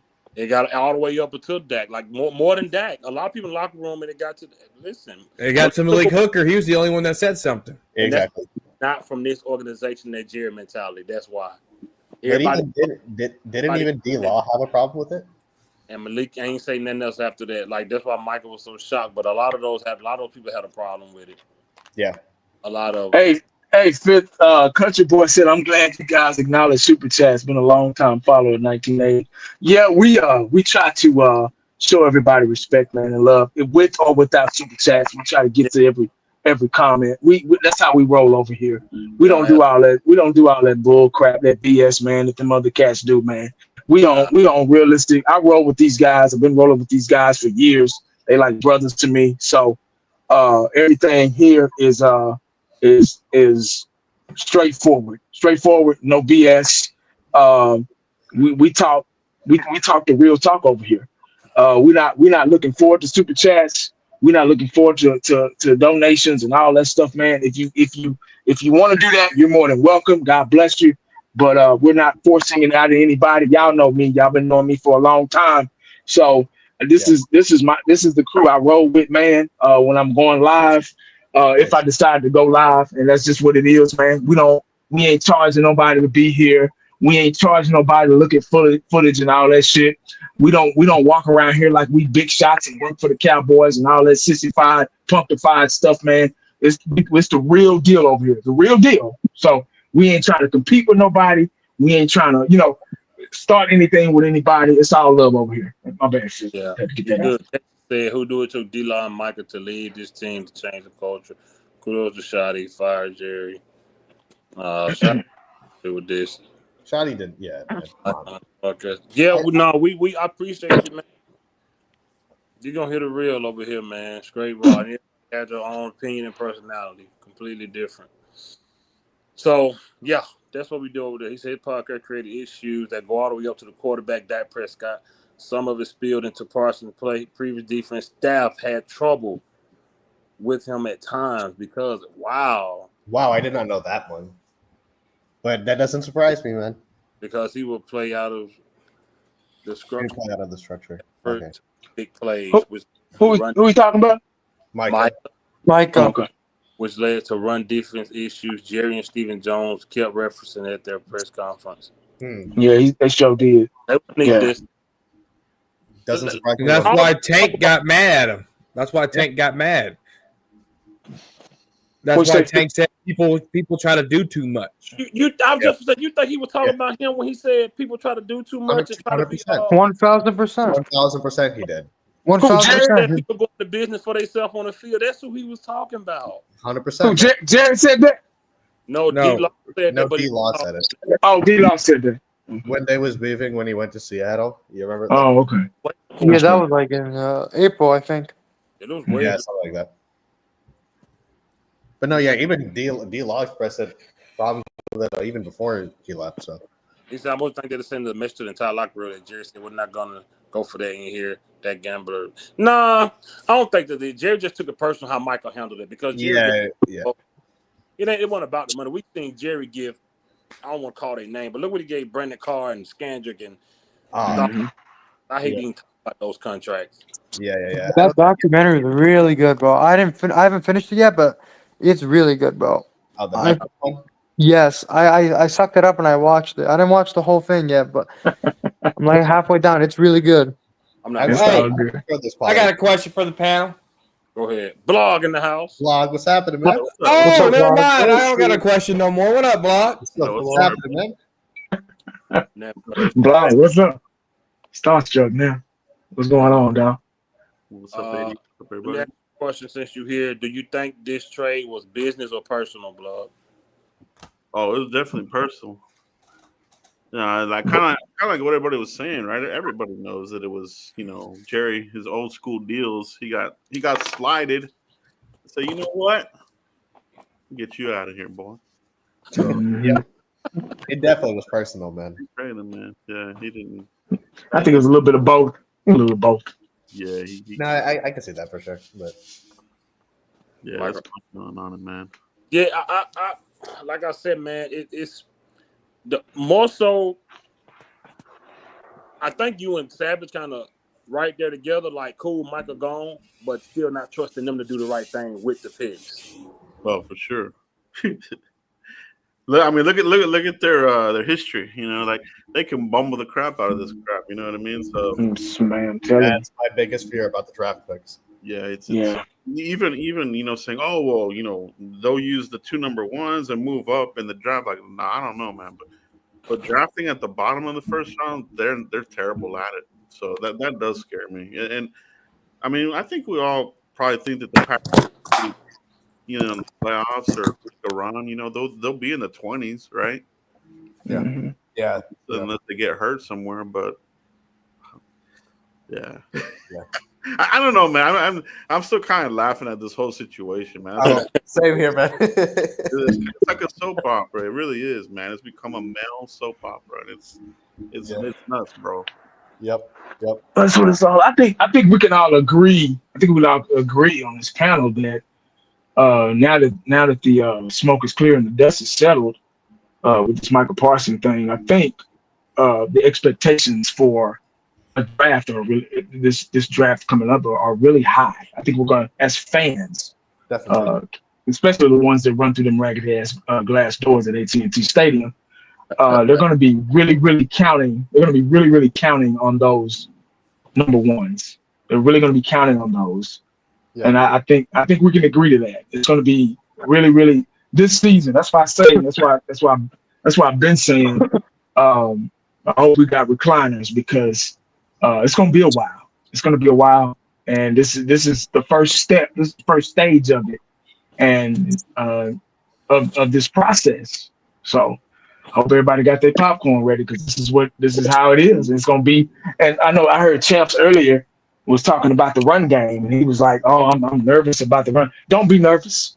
It's okay. Just chill. This year, guys. Remember, this was the best time to trade Michael Parsons. When we're not going to do anything for the next 2, 3, 4 years anyway. So this was the best time to get rid of him. So now all we got to do is sit back and see how they're going to do.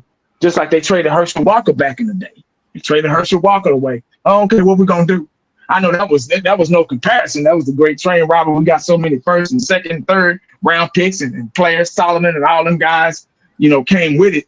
But that was a different era, different time, different magnitude. But it's just for example, hopefully they be smart. Because we all know, just like Blog just said, they can mess up some drafts. So let's not put too much stock in, oh man, we got 2 number ones, guys. We're gonna be man. Say trust me, dog. Just sit back and watch. Don't count on this season. Oh, we ain't got no run game. That's okay. We already know that. You get what I'm saying? That's okay. Because the process, let's not lose focus. Because we already know we ain't gonna be about shit for the next couple of years. So now it's their job. It's their job to make us about something. Get our attention.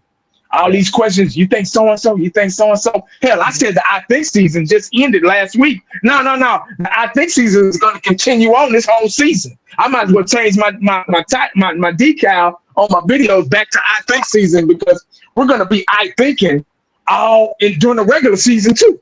Yeah. Just trying to figure out how they're going to do this without him and what they're going to do with these picks and all this stuff. You get what I'm saying? So it's the dynamics have changed big time. Believe it or not, they've changed tremendously. Yep. Agreed. Real quick, what bothers me about this 2026 draft, I swear to you, I got no reason to lie. I was up doing mock drafts with that second pick till 6 a.m. last night with Green Bay's pick. But what bothers me about this 2026 draft is it's very heavy loaded at quarterback in the beginning. We do need a quarterback. Now, we can definitely easily go into next season needing 1 offensive tackle or 2 offensive tackles. We need help along the defensive line. I think we all can agree Diggs is probably going to be gone. We're going to need a shutdown corner. And I just don't see, like, and I'm seeing, like, I'm trying to plug holes. Safety as well.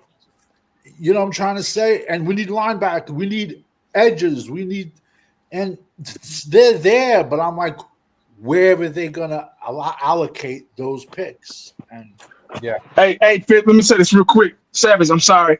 Hey guys, this is Fitz's show. All donations go to, make sure y'all all don't, if you're gonna donate, go to his channel and do it. Don't do it on mine. This is his show. This ain't my show. No, don't. I'm good. I'm good. Kyle said, "What's up, next year, fellas? Wondering if you guys, Jared, will sign any of the big names still this." I don't think so, bro. He hasn't done that in years, bro. Let's be honest. When was the last time he signed a big name, big ticket free agent? It's been a while. The only one of recent memory I can think of was Coop. The only one remotely close to me was Coop, Amari Cooper. So but that was a trade. That wasn't a free agent signing. No, I know. Jabril Peppers did get cut. He's a possibility On the Patriots, right? Yeah. Oh yeah. But he's kind of washed. I don't really want him. Yeah. So what is that? You haven't seen that? Does this running back room kind of remind y'all of how we started 2017 with 2018 with our wide receiver core, the by committee? 1,000% it does. Yeah, with the wide receiver committee. It reminds me of that year before we got Coop. Yeah. When Dak was like, "Oh, we just gonna spread the ball. We don't need a number one." Yep. It really refresh me on who we had. We had Allen Hurns. We had what's his face? Cole Beasley. Then we have Gallup. There was Thompson or something like that. I forget his name. I'm blanking on his name. Yeah, Gallup was a rookie. Yeah. Fuck. What was his name? Bryce Butler. Bryce Butler. Okay. Yeah, that's good. This running back room reminds me of. I know people excited about Blue and Phil Maffa. I'm not. I'm sorry. Nah. They're making the same mistake with Blue as they did with Tony Pollard. They're running Blue right up the middle. He's not a run right up the middle type of back. He's a back you have to get him out in space. And they did the same thing with Tony Pollard the year they franchised him. We paid him $10 million to get healthy, and he ran up the middle and got crushed every play. Yeah. It doesn't make sense. You should be doing that with Maffa and putting Blue out in space catching balls. But then fucking Milton is going to throw the ball. I mean, Joe Dirt is going to throw the ball up into the third section. So and he won't even hit the fan. I honestly don't think I don't even know why Miles Sanders is on this team. Who's going to pick him up? I mean, come on, I agree. The XFL will pick him up. Yeah, he is not that good, man. The XFL. I was joking. I'm saying he's that bad. Yeah. No, our running back room definitely does remind me of the 2018 receiver by committee thing. It's a good comparison. You about to say something, Blog? Oh no, I just feel the same way, man. It is. It actually just feels like the same crap as last year. You're just throwing in different names. So we didn't improve anything there. I don't feel like Jaden Blue. I don't like what I'm seeing from him as far as durability. I think that's a big thing with this dude already. So I mean, he better step up, man. You know. Yeah. Who was that that's hurt? One of them's hurt, isn't it? Phil Maffa. It's Phil Maffa. Maffa, that's right. He's out for the season. He's out for the year, right? Yeah. No, they haven't IR'd him yet. I don't know why. Why? What happened? I thought he was. Okay. They put him on preseason IR, so he's designated to return week 5. Okay. He hurt his shoulder that he hurt at Clemson. Oh, okay. But is it a wink injury to Hart? No, he really hurt it. Legit hurt. Yeah. Yeah, he aggravated that shoulder. That's what made Phil Maffa fall in the trap. Yeah. But I'm gonna keep it funky with you. Go ahead, keep it funky. Oh. I like the running game, and there's a lot of potential there. Potential. That's the word of the year right there. Your buzzword of the year. That's a scary word. So Javonte Williams, from what I've seen from Denver, he's elusive. He don't go down easy. He's a run up the middle type of back. You look at Jadon Blue. Savage is absolutely right. He's an outside guy. So you got your little lightning, you got your little thunder there. Miles Sanders can go in and clean some stuff up. If there's a 3rd and 1, I have faith that Javonte Williams could pick that 31 up with this offensive line. Because when I seen Tyler Booker play in the preseason game, he was moving people around. He didn't look like an Alabama O-line bust. Now, there's still time. I'm talking about the potential of what I'm seeing here. Mm-hmm. And then I look at, how does Terrence Steele come back and look? And I like Nathan Thomas at the left tackle position better than I do Tyler Guyton. So if Nathan Thomas is there, let's say Tyler Guyton's out another week or so, Nathan Thomas can fulfill that role. Maybe Nathan Thomas don't give that up. We know who Tyler Smith is. Cooper Beebe, he's coming along. But I think this offensive line is going to make this running game look really good. But I think the running backs are capable enough to do the job they need to do. Nate Dawg said you liked the running game last year. Oh, gosh. Well, they never used Dalvin Cook but one game. Dude. He was top liver. He was top liver. Bro. What are you talking about? And the last time I checked, Malik Davis got 1,000 yards. Who's starting? And he didn't. And he didn't even play the full season. You mean Dowdle? God. The other black guy. Yeah, Rico Dowdle. Yeah, it was Dowdle. Rico Dowdle got 1,000 yards. Y'all remember what Corner said? He gonna argue when he wrong, like he's right. Damn right. The other guy with the dreadlocks, not that one. Yeah, Rico Dowdle. Yeah, the Panther guy. He got 1,000 yards, and he didn't even play the full year. I'll tell you, this offensive line is better, and I will take what I have now over Zeke. Period. And that's on period. Well, I mean, sure, yeah, I agree with that. I'm glad you brought up the offensive line. We also just paid to get rid of awesome. He's not awesome. Asen Richards. We gave up him and a 7 to get Asen back. Like in 2028, and not in 2028. Yeah, like how is that not like getting fleeced again? Somebody made a joke about that 2027 first round pick for Green Bay. They said we basically just gave up Parsons for a 17-year-old. Hey, if it's Ryan Williams, I'll take it. So, God dang, man. And like I said, that was one of my main reasons for not being too upset about it, because even with Parsons is a great talent to me. He's not a great player at that position to me. He's a great talent. He's a great talent. Like he's an athletic guy. Y'all know how I feel about his sacks and how I feel like he get them. He can get off the ball faster than the other guy, but they get hands on him, he's done. Stonewalled. Yeah. My only thing is, I feel like I'm not tripping because it's going to be another place like Travis Frederick, Zach Martin, Tyron Smith, Sean Lee, all these guys that career got wasted because of ownership. Yeah. Either this side of the ball is good and this one ain't. Either this side and this one. So I felt like Parsons was going to be another one of those. Look at the roster. True. Yeah. This 2 years of a rebuild right here. They're not ready for nothing. I always mention the old regime. Who is there from the old regime? You can go from coaches to water boys to anybody. It's just Dak from the old regime. Yeah. That's it. It's nobody else. Yeah. Literally. Everybody else is 2020 and up. Yep. Nothing pre that except Dak Prescott. And after that, and most of all those guys are gone. You got Lamb, you got Diggs, and you had Parsons. Yeah. And Donovan Wilson. Everybody else was new. Other teams, 1-year deals and rookies. This is a rebuild. Yep. I know a lot of people like to say, "Oh, it's not a rebuild because the quarterback don't change." Come on, man. No, I can rebuild my engine without taking the block out.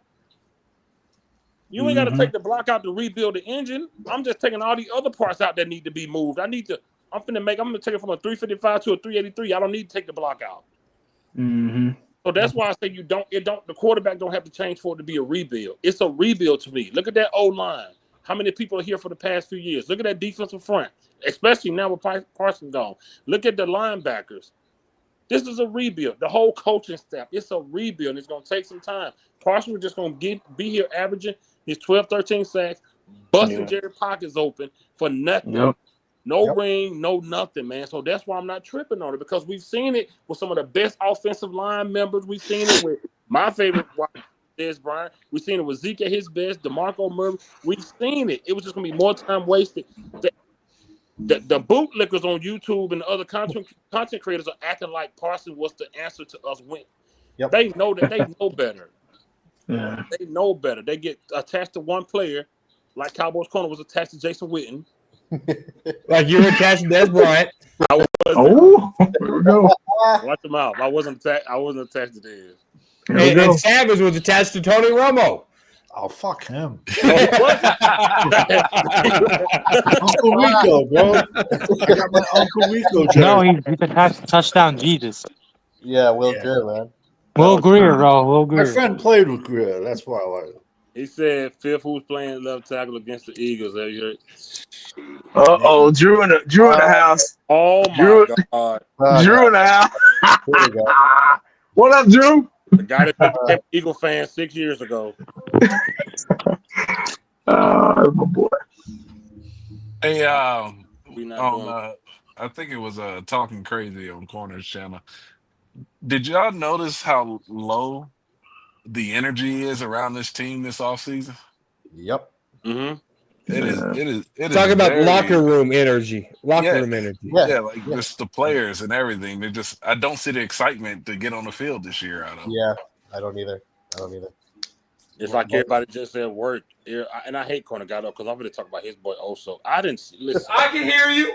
I can motherfucking hear you. Oh, Talk about Osa. I can hear you. Talk Corner. training camp. This man is nowhere in sight, and they got the nerve to sit him. Yeah. When you got stars and other teams playing, he over there with a chain on. Yeah, I was about to say. He's in the trap. He over there with the ice on. I don't know what's with this team with guns and weed. I don't know what Jerry is running down there, man. Is this gridiron gang or something? My new nickname for Osa is So-So. He's just So-So. Did you just compare a necklace to guns and weed? He's Oh all right. my God. It's a package. It's a culture thing. Yeah, you Let me wouldn't get know. out of here. See, I thought It's a cowboy player starter pack. Is that what you're saying? you were 3% black. It's green medicine. Yeah, that's It's important. not shit. Corner. First of all, Parsons or Osa is smart enough to know not to have guns and weed. Oh, You don't know that. You don't know that. I do know that. You don't know that. How do you You I know do just- know that. You just Are you his cursed at me. friend? Do you know him like personally? I do. I play with him on Madden.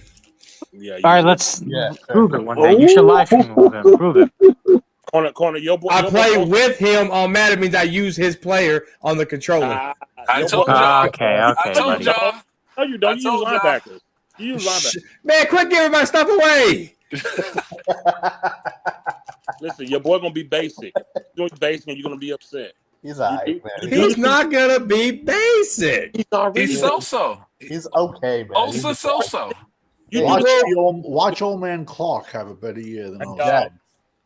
I got a friend named Cowboys Corner that said Rashawn Edwards was gonna change the defense. Who? He was supposed to. He was Rashawn, supposed to. Did you not see his Atlanta tape? His Atlanta tape looked good. He just never translated over here. And that's okay. Osa gonna be what he's been. He gonna get a tackle every 4 games, do that stupid flex, and we ain't gonna see him no more. That dumb oh my God. But you'll say he never made a play. But if he's flexing, he's making plays. So what is it? Every 5 games. Oh, now it's every 5 games. Okay. Come on, bro. His stats say every 5 games. Not me. I'm just going by what his stats say. Yo, flex and stomp, right. Man, y'all better leave Osa alone. Steve Turbin didn't have gun. We got pulled over. He did. That's what they run there, man. Guns, weed, and jury. Is he going to get suspended this year or No, no? sir. They No, are. He'll probably get suspended at some point in time by the league. He has to, I would think. Yeah, they'll slap him. They'll slap him with a 2 or 3 games. What guy would have laid on the table like that in the Jimmy Johnson era, like Parsons did? No, What nobody, player- because Charles Haley would have flipped the table over. Or Eric Williams would have flipped. That's why Charles Haley would have, yes. Every team needs a psychopath or 2 on it. I'm No, sorry. no, Savage. I'm not. We do not need a Vontae's birthday. Vontae's perfect. We don't need a Vontae's perfect, man. We do Fucking not- Michael Irvin cut a guy because he cut him in the hair. He stabbed him in the neck. with scissors. In Wichita Falls, Texas. With scissors. Cowboys. Almost killed him. Yeah. Got it right in the neck. Hey, the only reason he didn't go to jail is because the guy lied He shut his mouth. He got paid. He covered up for him. Yeah, Urban paid him off. Elvin McIver. He did what old boy did when New Jack stabbed. He told the police to drop the charge. Yeah. Hey, that guy told Michael, he goes, I know you love your kids, and I love mine, and you almost took me away from my kids. That's what he told Michael Irvin. Wow. You honestly think that Micah shit on the table would have happened during Jimmy Johnson's? No way. No way. Never. He would have gone cut by Jimmy He Johnson. goes, asthma my ass. Go have asthma on that field. Yeah, I don't think so at all. Dude didn't even have his jersey on at that preseason. That was disgusting, man. That's why he gone. Fuck Micah. Yeah, zero class. I'm sorry. No class. One thing I realize is that Jimmy Johnson if you went about winning football games, he didn't want shit to do with you. He didn't give a fuck about none of the circus shit around that Jerry wanted to do or any of that shit. If you stepped on that field and you were a part of his organization, if it didn't have something to do with winning football, he didn't want shit to do with it. What a time! What a era to be a part of, man. Mm-hmm. The content creators on Twitter. I'm sorry, Cowboy Nation. I'm sorry, Jerry did this to us. Man, take your mouth, man. Yep. What do you mean? Why you apologizing, man? These dudes is weird, bro. Say that again. What happened? He said, "Boy, y'all turn on Micah quick. You better watch our videos."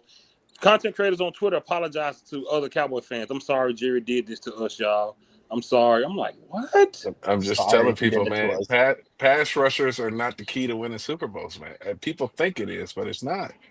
People just look at his numbers and that's it. We turned on Micah.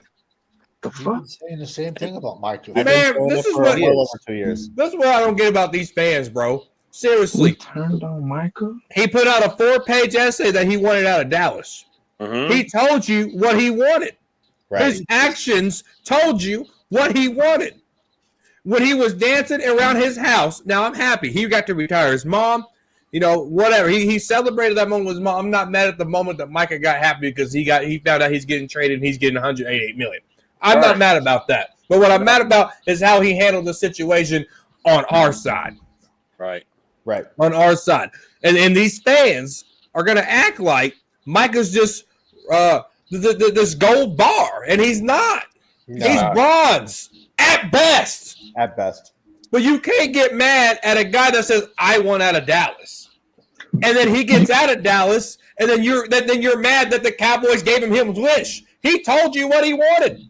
And his smile on the day that he got that phone call that says you're going to the Packers told you exactly what he wanted. 100%. Yep. Yeah, Don't be mad at the front office. Be mad at the player that wanted this. This was a Micah doing. And now Micah ain't here no matter of fact where that damn jersey at. I'm going to wipe my ass with that jersey. What you say? Go ahead, Aiden. What you say, Aiden? But we turned. How did we turn on Micah? They don't even pay attention to it, bro. These guys. I mean, that's how you can tell. See, that comment, I said this before. That comment is that kid in the back of the class that wasn't listening. That teacher called on you and say, come solve this problem. And you like, huh? What? And they get embarrassed. They just be standing up there all fucking class period trying to answer that question, that problem on the board. You can tell that whoever wrote that haven't watched not one video of us. We turned on Micah. Like we had something to do with it. Like we told Micah to lay down on that damn table and get a massage. Like we told Micah to have a podcast and all that stuff. Say, man, what are you talking about? What the hell are you talking about, bro? Yeah, that's what that's a load off of our shoulders. We don't care about. We're here for one thing, guys, and we know it's gonna be a while. We're okay with that.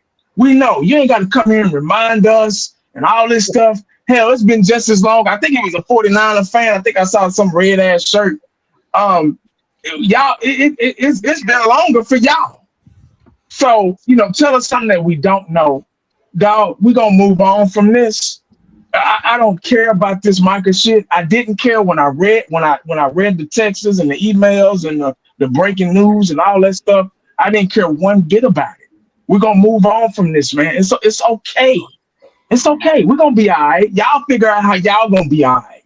And then if you don't like what we talking about and what we saying, man, it's an easy solution. You ain't got to listen. Go channels, man, they'll babysit your feelings. We don't do that over here. We don't. We didn't turn on Michael. No. Just like Corner just said, that man wanted to leave. He the one that was ready to go. He the one that was disrespecting people and that was. See, you coming at the wrong people, man. I don't understand this shit. See, this is what pisses me off. This is what makes the old 1980 come out. Just real quick, guys, if you don't mind, they go knock on their door, man, and ask him why he. This was all him. Jerry made it. The man was getting paid. All these guys saying this over and over. He's making $24 million. He was getting his bag, man. I take it if you don't want it. It's you can compare that shit. You can compare all our salaries and it probably don't equal to that. Come on, dog. And I just don't like ignorant ass comments like that, man. That is the most ignorant, uneducated, illiterate thing I think I've ever heard. Y'all turn y'all back on my nigga. What you talking about, bro? Really? Oh shit. What is you talking about? That don't even make sense, dog. I think you need to go back and go get educated, man. Get your education and try to figure out the right words to say, man. Because that ain't it. We look here, man. Micah didn't want to be here, dog. Micah the one with the podcast. Micah the one running his mouth. Dog, we out here for one thing, and that's Super Bowls. We know that's a long time coming. We know it's a long time coming, and we're okay with that. But that's what we here for. We ain't here for stats. Micah Parsons didn't show up in that. He played in that Green Bay game. Did we win that game? Hell no. We wasn't even close. We lost that game, like Uncensored said. We lost that game in the second quarter. And Michael, and guess who was playing? Michael was playing that game. So he wasn't all that, man. That motherfucker, matter of fact, to me, he was trash because he can only do one thing. He can't do nothing else. And Green Bay about to find that out real fast. See, that is no longer our problem. It's their problem now. Yeah, now that we look back, yeah, he was a problem. We couldn't run basic defenses because of this guy, because he was only capable of doing one thing. Name one thing. Name one other thing. Like I said in my chat with 300 people in yesterday, name one other thing Michael Parsons can do besides rush the passer. I'm waiting. I'm gonna stop talking. I'm waiting. I'm waiting on somebody. Since everybody's so damn smart, I'm waiting on y'all to type that in the comment section. Whether it's Fifth channel or my channel, you got two places you can do it. I'm waiting. I'm sorry, Fifth. So there was a comment that said Terry asked for a trade, he got paid. Micah asked for a trade, he got traded. There's a difference between the two. Scary Terry didn't act like a total jackass through the whole process. Yep. Neither did Myles Garrett. Exactly. And neither did Myles. There's a way you go about this. If you're going to negotiate, or stand back and let your agent do it. Don't try to come in here and half-ass a negotiation. Not with Jerry Jones. The NFL tried it, got countersued, and lost. They settled. Not even the NFL can negotiate with Jerry Jones. You have to realize the animal that you're playing with. Scary Terry said, my agent will handle it, and he got paid. He didn't act like a total asshole. He didn't go sit on a bench during the preseason game or lay down on the bed in the preseason game. That's the difference, guys. And if you can't realize that, football ain't your sport. Football is not your sport. Go watch basketball where they cry every time they get touched. That should be your sport because you're crying with them. You're crying with them. Go watch that sport. Terry didn't write a 4-page love letter about leaving the team either. Yep. I remember when Micah Parsons said that he was at training camp, not for the front office, for his brothers. Yep. Bunch of those guys on the field. I don't even engage with these fucking idiot fans, man. It's a waste of time, man. I'm not going to engage with these fucking people. You can't engage with an idiot, man. It is what it is. I mean, like a fan, my man Uncensored said this to me, man. You can't debating an idiot is just you're gonna go in circles, bro. There's no fucking point to it, man. Like they're just, I'm just like I'm not gonna get mad at it, man. It is what it is. These fans are fucking stupid. I hate to say it, but the Dallas fan base imports the water from Flint, Michigan. They don't drink Evian. They don't drink. They drink the water from Flint, Michigan, and just can't. See the fact of the matter is that if you 98% of the fan base and most of the people on the outside think the Cowboys just made a colossal mistake. Or one of the few who doesn't think that. You know what I mean? Most people like the Cowboy. A lot of Cowboy fans are really mad at this. I don't see. Who gives a fuck about them, man? I Bitch ass understand fans. that Parsons became a media darling and he became somebody that will give them their sound bites and everything like that. But when you look at the production on the field, Micah Parsons was in all of those 49er losses. Mm-hmm. Micah Parsons was in that Green Bay loss. Micah Parsons recorded 0 stats and then got his stupid ass on TV and said he thought he played good. Yep. Yep. And That's why, and these fans, and this is what I keep saying. No, I'm rep the logo on the helmet, not the name on the back of the fucking jersey. Yep. These dudes every player is tradable for the right compensation. Micah Parsons made it known that he didn't want to be on this team. And his dumbass fucking agent is probably the one that helped facilitate that. Because he was probably asking other teams, what would you pay if I can get him out? Yep. And this is what I said this about a month ago. The fact that his agent didn't come down to the Star, Jerry, you know where Jerry Jones is at. If you were serious about getting Micah Parsons a contract negotiated, listen, I would have told you better be here when I'm here every single morning because Jerry's here. Yeah. You think if his agent walked onto the Star that somebody don't go grab Jerry? Hey, Jerry, Parsons' agent is here, man. They want to talk the contract. Mm-hmm. Who the fuck does that agent think that he can dictate terms? Mm-hmm.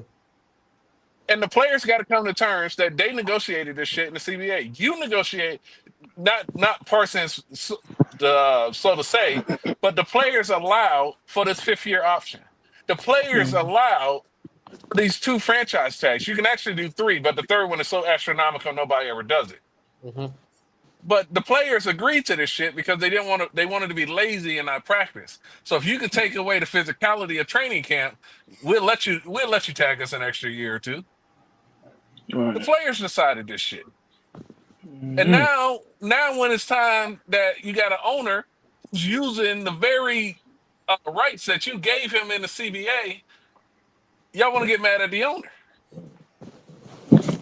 That's not how business works. He become a billionaire by just willy-nilly doing stupid shit. Yep. As dumb as the shit he does in the draft, he's not like that with his money. There's a reason why he makes $1.2 billion a year. Yep. Exactly. And Parsons should have known before he went and sat down the type of guy he was talking to was that when you told Jerry, all right, that's a deal, he was going to hold you to that no matter who else came in the room behind you. Yep. And I also want to add to that, Jerry literally said that Micah, when Jerry called him, Micah said to never call him again. Micah said that. So, I mean, of course, he's going to take it personal, bro. It's like Jerry is old school oil money, man. You know. Well, and if you believe Jerry, stuff like that. if you believe Jerry, they went back and forth on these numbers. Yeah. And then they came to an agreement on what 40 and a half, 41 or whatever it was. Yeah, it was about 40. Then Jerry said that he had Steven and them put the contract together and send it over to David or whoever his agent is. And he said David just rejected the contract right off the back. Yeah. And that's what pissed Jerry off. Jerry's like, already moved off my spot. We done done the back and forth part of negotiations. And now that y'all done got me locked in at 41, now y'all want that to be the floor and y'all got a new ceiling because you introduced this 3rd person into the negotiation. But won't the state tax in Wisconsin just negate that extra money that the Packers gave them? No. It'll be close. It'll be close, but it's not going to eat $6 million. Well, yeah. I don't know what Wisconsin state tax is, but it shouldn't eat $6 million a year. I don't But think it matters though. His payroll ass is gonna taxes get is going to go exposed up in too. Green Bay. But yeah, because he's got to go against the Vikings, the Bears. He If ain't you going really against no think about it, Commanders he's not a O good line fit. anymore. You, like I said on the champ stream, you cannot name me one player on the Commanders O line. That's how bad their O line is. The Giants, same thing. They have Evan Neal, who's a bust, and like he just feasted on crappy O lines. I believe the top three teams Parsons has sacks against are the Giants, the Commanders, and the Panthers. Yep. I believe they account for almost 20% of his 20% of his sacks. I think it then is followed up by the Eagles, which is obvious. Those are the teams he plays twice a year, so he's going to have more stats against them. But when you break down and really look at Micah Parsons, he does not get sacks when the team is trailing in the fourth quarter. He doesn't do it. Most of his sacks come when they're already up, and the other team is in pass mode. Yep. Credit Danny Savage, man. The Dak Prescott of the defense, man. Corner. I got a final question for you, Corner. Yeah. Well, we saw with this trade, a player like Parsons. Is this a new regime or just Jerry being Jerry? How it went down? I think it's Jerry's ego still in play here, because I mean Jerry wanted to sign Micah, and then Micah pulled some fast shit, and that rubbed Jerry the wrong way. If that never happened, we would be talking about this for 2 hours. Good point. Okay. Blog, final question for you. Is Trayvon Diggs next out the door? Well, he might straighten himself out after seeing this. I don't know.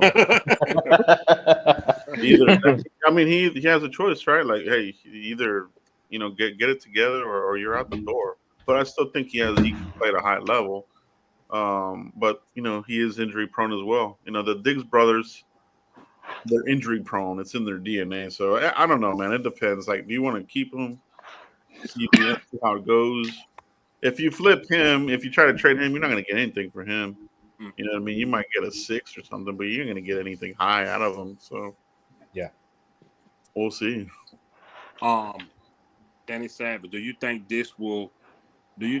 Jerry had any thought of like now I can sign Pickens, or is just Jerry doing what he wanted to do in Jerry world? Jerry has no idea who Pickens is. Jerry knows what day of the week it is by the color ice cream. I'm telling you, when he croaks, they're going to put his casket in there in the stadium. You're going to pay like $3. You can walk past it. It's funny. Come on, bro. I'm just being honest. That's funny. One more for you, Danny Savage. What does it take for this defensive front to be a true run stop defense? What do we need? You need Sonny Styles at linebacker. You need Anthony Hill at linebacker. You need Peter Woods, defensive tackle. You need Kendrick Falk from Auburn. You got to start up front. And the bad part is you need help at all 3 levels of this defense. That's what hurts so much, man. We need – I think it's Diggs' last season. We got to come up with safeties. You know what I'm trying to say? Our 3 levels of defense needs to be overhauled. Yet we have multiple holes possibly at tackle going into the draft. Got to get more running backs. So it's like we got more holes than picks. But to get this defense, you need a couple of more. You got Caleb Banks. He's like 360 out of Florida. Darryl Jackson. Who's a badass, bro? He is good. You know what I'm saying? I said it before and I said it again. This defensive line, edge and D tackle will go all 7 rounds in this draft. But it's just what we're going to do about corners. I like the safety class. I do like the safety class. Love the right tackle class. The left tackle class, you're going to overpay. But I don't know, man. 1980 final question for you. In your opinion, we don't know, but in your opinion, who signs the next dotted line? Deron Bland or Tyler Smith? Good question. I think Tyler Smith does. Yeah. That injury really set him back. Deron Bland, that injury set him back. Yeah. They brought him back. They brought him back too early. Deron Bland was being compared to Dion at one time, almost. Yeah. The way he was breaking on the ball, playing the ball, and making plays, turning defense into offense. Like I always say, that's the best way to play defense is turn your defense into offense. We're on offense when we on this field, guys. Deron Bland was a playmaker before that injury. I mean, he was baiting quarterbacks to throw that ball. He was making it seem like that receiver was open, and he would go bam, jump the route and go get it. We were like, when Deron Bland was on the scene, we were like, Diggs who? Diggs who? That's where we were at. We were all there at one point in time. But when they brought him back, which we could all agree that they brought him back too early, he just wasn't the same. The defense wasn't the same, and he just wasn't the same. He was getting beat a lot. He was getting picked on. He couldn't make those breaks, those cuts on the ball. He just wasn't ready yet, mentally or physically. So I think that hurt him. That set him back like 10 steps back. I think Tyler Smith is a little bit more consistent, a lot more consistent. He's always available. He's healthy. He's been proven to be a really good offensive lineman and can play multiple positions on that line. So I think they'll probably give him that money first. That's just my opinion. Okay. Hey, Robert, go subscribe to his channel. Danny Savage Draft Guru. Go subscribe to his channel if you don't. Eshan, come to you real quick. Yep. Offense trying to be more run or more pass this year? Pass, of course. It's easy for me, bro, because hey, you've been saying it, I've been saying it, man. They didn't get Pickens, and with Dak's contract just to run the ball, look, we've been hearing for years they're going to run the ball more, they're going to run the ball more, they're going to run the ball more, and they've been passing more than they've been running it for years at this point. So if they're serious about running the ball, first of all, I have to see it to believe it, and I just don't believe it at this point, especially when you get Pickens, when you have CD, you have Turpin there too, barring the suspension, whatever happens with that. So, you know what I mean? You got weapons as far as the receiving core, and then, with Dak's contract, So it's an easy pass for me, man. I think they're going to just – I wouldn't be surprised, man, if they make Dak throw fucking 35, 45 times a game. I wouldn't be surprised, man, to be completely honest with you. So it'll be passed, man. Okay. Cool Cowboy, how you feel about Terrence Steele this year, man? Think he has a bounce back season? What do you think? Hell no. Get his ass out of here, bro. You need to draft the right tackle round 1 next year, or hope that Johnny Cornelius works out, or your third option, you can move Godin to right tackle and get a left tackle. But no, I have no faith in Terrence Steele, man. That 2022 year was an anomaly, I feel like. He's not good, bro. I'm sorry. That's all I got to say on that. Get his ass out. We don't really have an answer to this question, but I just want to know your opinion. Why is Mozzie Smith still on this team? Oh, boy. Shit. What'd you say, man? Can you hear me? Yeah, we got you now. Go ahead. There you go. I was saying I can write my own 4-page letter about getting Mozzie Smith off this team. At some point in time, Shotty got to show some backbone and get rid of somebody that is clearly not willing to do what it takes to get better, or is not capable of being better. And Mozzie Smith is the perfect example of a first-round pick that you can say, get out of here. Yeah. And that will wake up every other pick that you make, especially with 4 of them coming in the next 2 years. That will wake them up to say, if you can't get the job done, we're going to get rid of you. But I can't say I'm impressed with Shotty right now, period. Corner. Corner, put your head back down. Put your head back down. We're going to do it again. Put your head back down. I can't say I'm impressed with Shotty right now. There you go. If he cuts Micah, he'll be crying. Because He'll be crying when he no, cuts. and the reason I say that is because I'm looking at moments that have happened over the last couple of weeks, and I'm looking at how he handled it. I don't personally like that when Micah got released or traded, he started calling all the players to ask them how they felt about it. Who gives a fuck?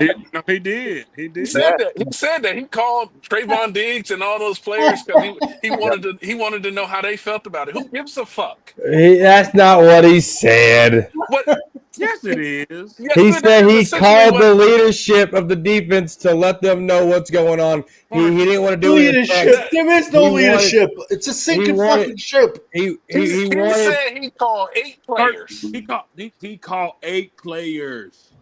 Right, He because didn't he say wanted nothing about to. leadership. He didn't say nothing Did he about name those leadership. players? Yes, he did. No, he didn't name the players, but he said Well, I I called the wish I leaders could. of the team. That's what he said. That's how he first started the whole thing. Corner, didn't you say you questioned Shoddy as a coach and leadership if he kept Mozzie? Didn't you say that? I bet you he was crying during those So here's times. what he said, and I said this on the first report. He said when the reporter asked him why'd you keep Mozzie, he said, "Look, the 53-man roster and the game day roster is 2 different rosters. Wait, So you got a Mozzie player, Smith you is got going a to be player you don't inactive. plan on playing. He's not gonna You kept a player that you don't want to play. Right. Hey, Dem Canes, I'm trying to go to bed. Don't You push. release his ass and put him on the practice squad then. My personal opinion, I think that I just think they're throwing a Hail Mary that someone offers them like a 5th, a 6th, or a 7th from us. Niggas, I'm trying to go to Yo, bed, dog. what has Shotty done since training camp that we can say that is impressive? It was unanimous decision to trade Micah. Greek. He had Like no he was gonna go input on. against Jerry Jones. They were Wait, dancing Greek. They Shoddy learned had how to dance input Greek. on that. Shoddy had as much input on that as me. No, that's not true. I'll name you something that was impressive, uncensored. He let his players dress up in Spider-Man costumes. First year coach. That was a coach, not a player. Brian That's even worse. No, I said he allowed his players to dress up in Spider-Man costumes. It wasn't a player, it was a coach. Brian Schottenheimer had put on Micah, bro. Don't be crazy. They had input. Man, corner man. See, this Come on, nah, man. Shotty had input. I know it's hard for you to admit that. I know it's hard for you to admit that, but Schottenheimer had input. 0.001% input. Come on, y'all. We about to end the show. Had more input on Mike. I got some shit started, ain't my bad. Wait, I cooked you tonight. I could have cooked you on several times. I let you slide tonight. Oh my god! Oh shit! You gonna sit up here and say this man I knew I should have got out of who here. was in the war room fumbling with his hands during the draft had a say-so on a guy like Micah Parsons on a $40+ million contract, getting traded for 2 first-round picks to Green Bay over Jerry. Man, that was Jerry and Steven. They didn't have no coaches. Shotty was down here at the kids' table. Coached a real game yet, and you know that. But I shouldn't be surprised because you was happy with the Greek dancing and No, the I was not happy with the Greek dancing. I got a video. Yes, you were. And you said I got a video. you said you were gonna look at Shotty different if he didn't cut Mozzie. You said that. You said if he didn't cut Mozzie, then you'd question Shotty. Yes, you did. Well, first of all, I don't care. Second, the owner I don't care. said himself that it was unanimous decisions with executives and coaches included. That came from Jerry Jones himself. So how in the hell are you going to tell me he did not have input when it came from Jerry Jones himself that said he had input? So you're calling Jerry a liar of something that Jerry said? He's been a liar. Corner. Jerry is a liar. That is like me asking my kids what they want for dinner when me and my wife already made our minds up. The dude No, just that's not. the age. Man, y'all are giving no, because even Jason Garrett had an interview today, and Jason Garrett said there was a lot of conversation, and they asked him, what would you say about getting traded to the Packers? And Jason Garrett gave you an example of what actually goes on in those conversations. So yes. And Jason Garrett was a 9-year coach. He had a lot of input. Jason Garrett carried a big stick. Absolutely. You can get Schottenheimer is yes, working his way up into yes, carrying that yes, stick. Yes, he is. You get 9 years when you say yes, sir, yes, sir, yes, sir, yes, sir. He was like, you talking to the guy who was like a son for Jerry, who he backdoored his head coach to give Garrett that job. Jason Garrett, he just let the contract play out. So of course he had more input. Shotty ain't did nothing. Why would Shotty have input on Micah? Because he's the head coach of the Dallas Cowboys. That's why. He ain't. He's the head coach of the Dallas Cowboys. Go to bed. I'm trying to go to bed. This is crazy. You're wrong here, Fifth, and it's okay to be wrong. No, I'm not wrong. I'm just being more logical. You just saying, Jerry's a liar. You know he's a liar. Of course he's gonna say that. When Schottenheimer spoke, you didn't watch Schottenheimer's interview today. I don't have to. When Schottenheimer spoke, he didn't stutter. He didn't try to make shit up. It was a real answer. I can lie without stuttering. I can cry if I need to. Doubt it. I can cry on the spot if I need to. Doubt it. You gotta stop, man. You buy into this crap way too much. Schottenheimer, you asked the question. Schottenheimer had say so in the Micah Parsons trade, whether you like it or not. No. Never happened. You know what? Yes, he did. I was gonna let you slide. Debatable. You got me so much damn debatable. Exactly. Slide this season. But I'm frying you for everything you ever said wrong this whole season. I'm going to fry you just as much. I didn't make any prediction besides the record. That's it. Oh, how many records? How many records did you change it now? You personally singled out. What record is it now? I'm gonna cook you so bad. What record is it now? 6-11. Oh, but what was it a week ago? No, not a week ago. 2 months ago in July. 2 months ago. 2 months, my ass. Yes. Look it up. 2 months ago, July. No, sir. Before Shotty showed me he wanted. When Shotty told me when he stepped in SoFi Stadium, he cried. It was over. He ain't showed me. He ain't done nothing. It was over. What are you crying for? What are you crying for? And who has a dildo? Maybe like you. Maybe he can cry on the spot. Fifth. Maybe he's like you. Can just cry on the spot. That was my clippers, man. I was chewing my beard. I was about to whip the hose out. Man got Manscaped. Yo, don't hit on Manscaped, Corner. Don't hit on Manscaped. Just when you saying Shotty had input on Micah. Clippers, man. All season. He had to carry him up for that. Just I had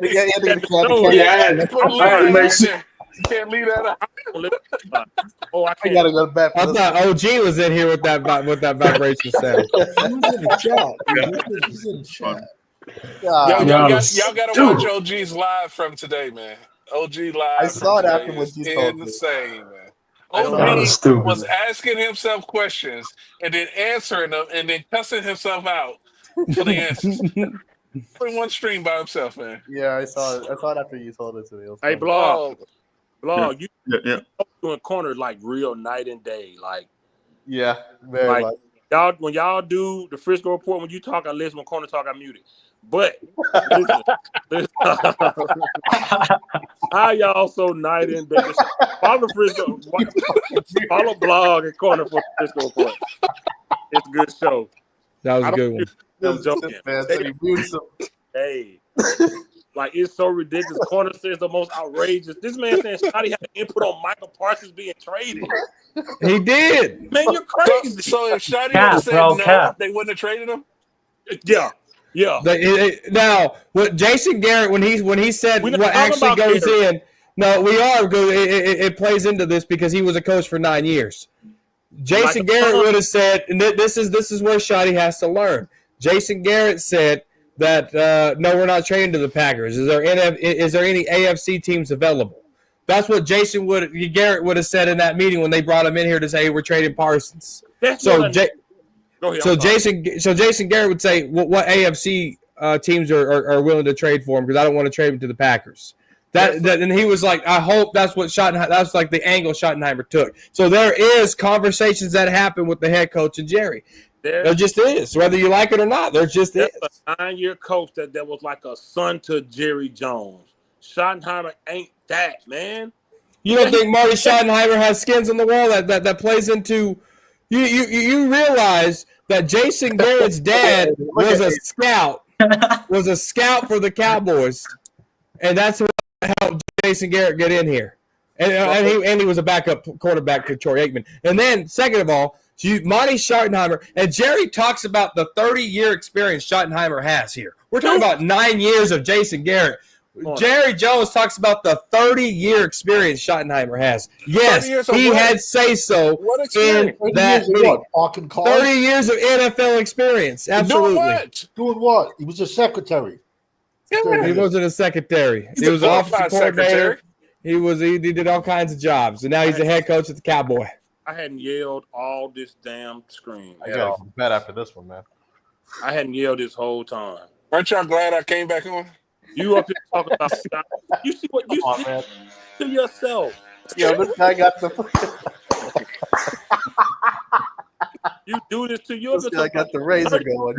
Man, You're. I don't understand what we're debating about. I want you to disprove.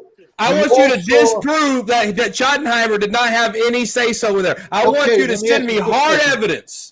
Send me hard evidence. Corner. We all watched the draft weekend. Shoddy sat at the little kiddie table for Thanksgiving in the corner. They did not ask Shoddy one fucking question for the draft. You think they were going to ask him his input for trading Micah? Yes. He had no say. But Jerry's grandkids were walking around with the iPads picking players.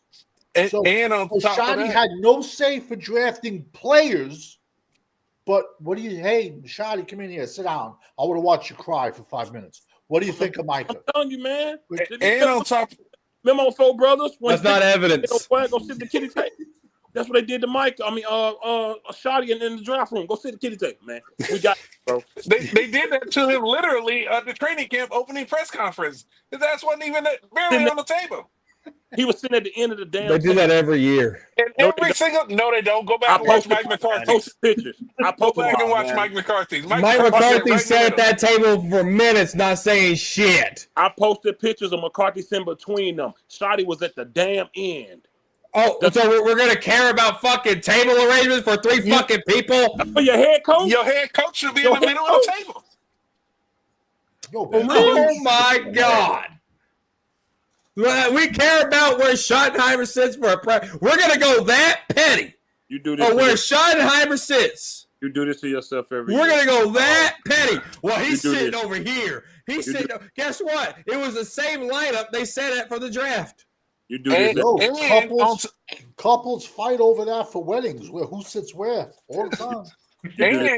And you can couple that with the fact that every time they ask Shoddy a question, Jerry Jones cut him off and started answering the question for him.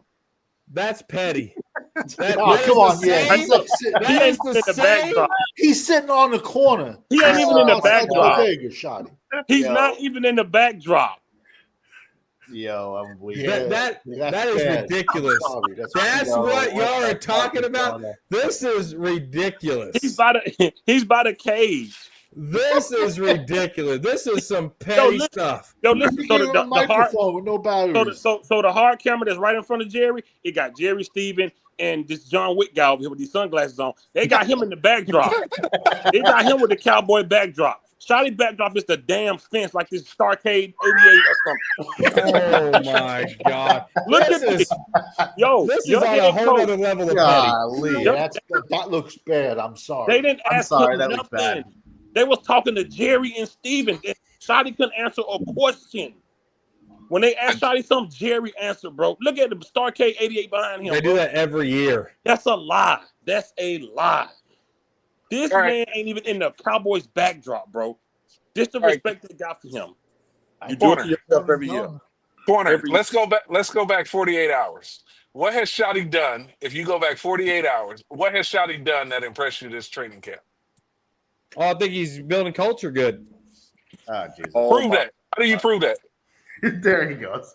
The way the players are behaving, the way things are happening. You know, Deuce Vaughn, a lot of roster garbage is off this team now. You know, they brought him all back. Schottenheimer. They brought him all back on the practice Deuce Vaughn ain't on this team. Give it a week. Deuce Vaughn ain't on this team. Give it a week. Somebody else wants him. Deuce Vaughn gone. Every year. He do it every year. You got to celebrate small victories for a first-year head coach. That's a tiny victory. Come on, man. What I tell y'all how they treat how they do. Bro, they give Shoddy the pencils to telling y'all. sharpen. All right, wait.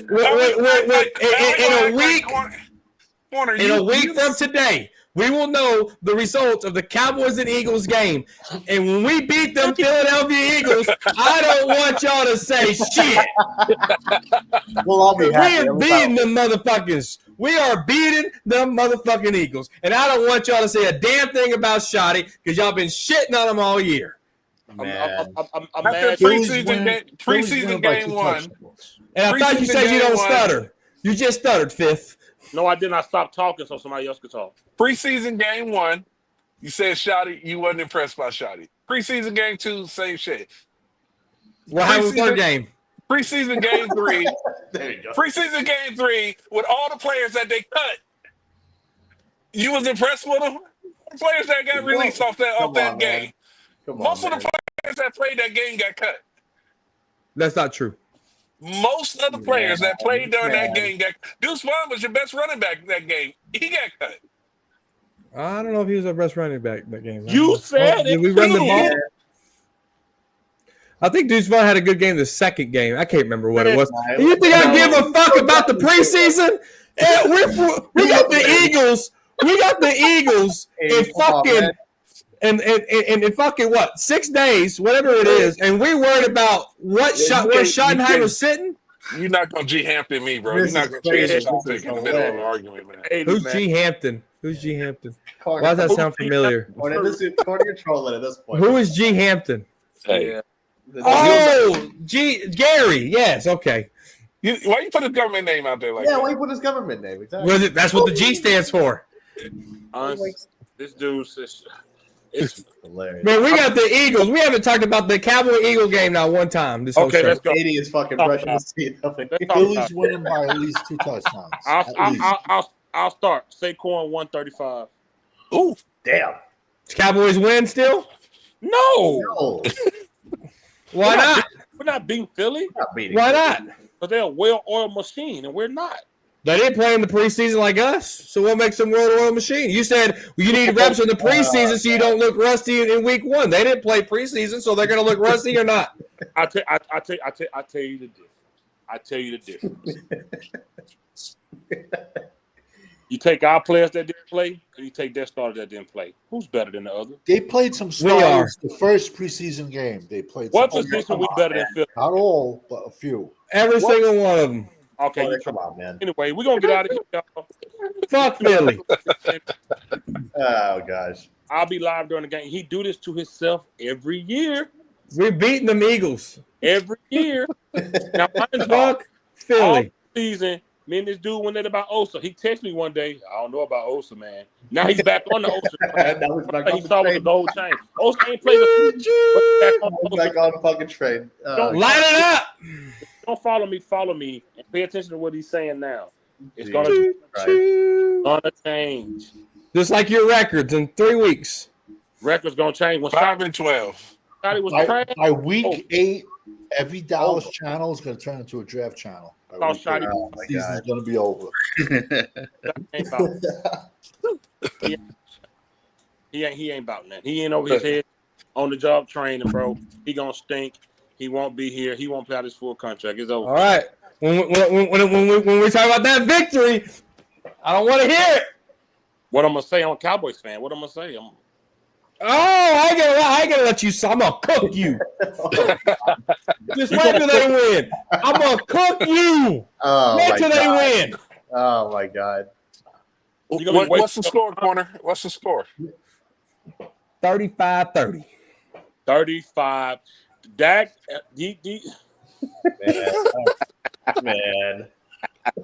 35-30. Blog. I don't know how you do it, Blog. I ain't gonna lie to you. I don't know. You see how calm he is, man? I don't know how you do it, The man. yin and the yang. I'm the same way, Vlog, man. I'm calm. Yeah. Look, hey, blog, so patient. Corner say the most Dude. off the ball shit, and Blog will be like, Yeah, you're so patient, man. yeah, you're right, bro. But man, yo, shut up. I be in my car screaming at Corner. He said the most craziest crap ever, bro. Last week he talked about something. Well, Shotty said 53 ain't the 53 game day, so Mozzie might be, bro. He gonna be out there playing. No, he won't. So what happens if Mozzie is on the 53 on week 1? He is on the 53 week one. I'm talking about the 46. The All 46 right, roster. the 46. If he's on the 46. I'm going to cuss his ass if we lose that game. Hey, Lil D, I tell him this all the time. I said, he crazy with it. I tell him, I was like, It's hilarious. I love it. Man, fuck them. Man. We're going to whoop them Eagles' asses. This who he is off camera. He's the same delusional person. Watch. Just wait. You better. But I'm going to cook you when we beat the Eagles. Watch. I'm going to cook your ass. You can't cook me. I'm a Cowboys fan. Remember when you put that motherfucking chicken in the air fryer and you burnt it like toast? That's going to be you. I'm going to put you in the air fryer. Remember when you said Allen Hurns going to have a better career than Dez Bryant? Damn. He got hurt. Man, and he got a concussion. Come on, man. He was never Nobody going want to to hear that. Nobody want to hear that. Yeah. You right there, dog. That's exactly how it's going to be. We're going to get out here. I ain't want to scream at their corner, man. Golly. Well, I answered the question, and you didn't like the answer, and you can't prove me wrong. I said I'll go peaceful live. OG's in the chat. OG's in the chat. My bad, man. My bad. I ain't mean that. Nah, this is hilarious. I love it. Micah Parsons trade.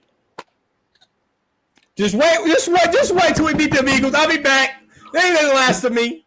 I'll be back. You just wait. I'm gonna cook you. Golly. Hey, we out of here, y'all. Stay tuned. Subscribe. Peace.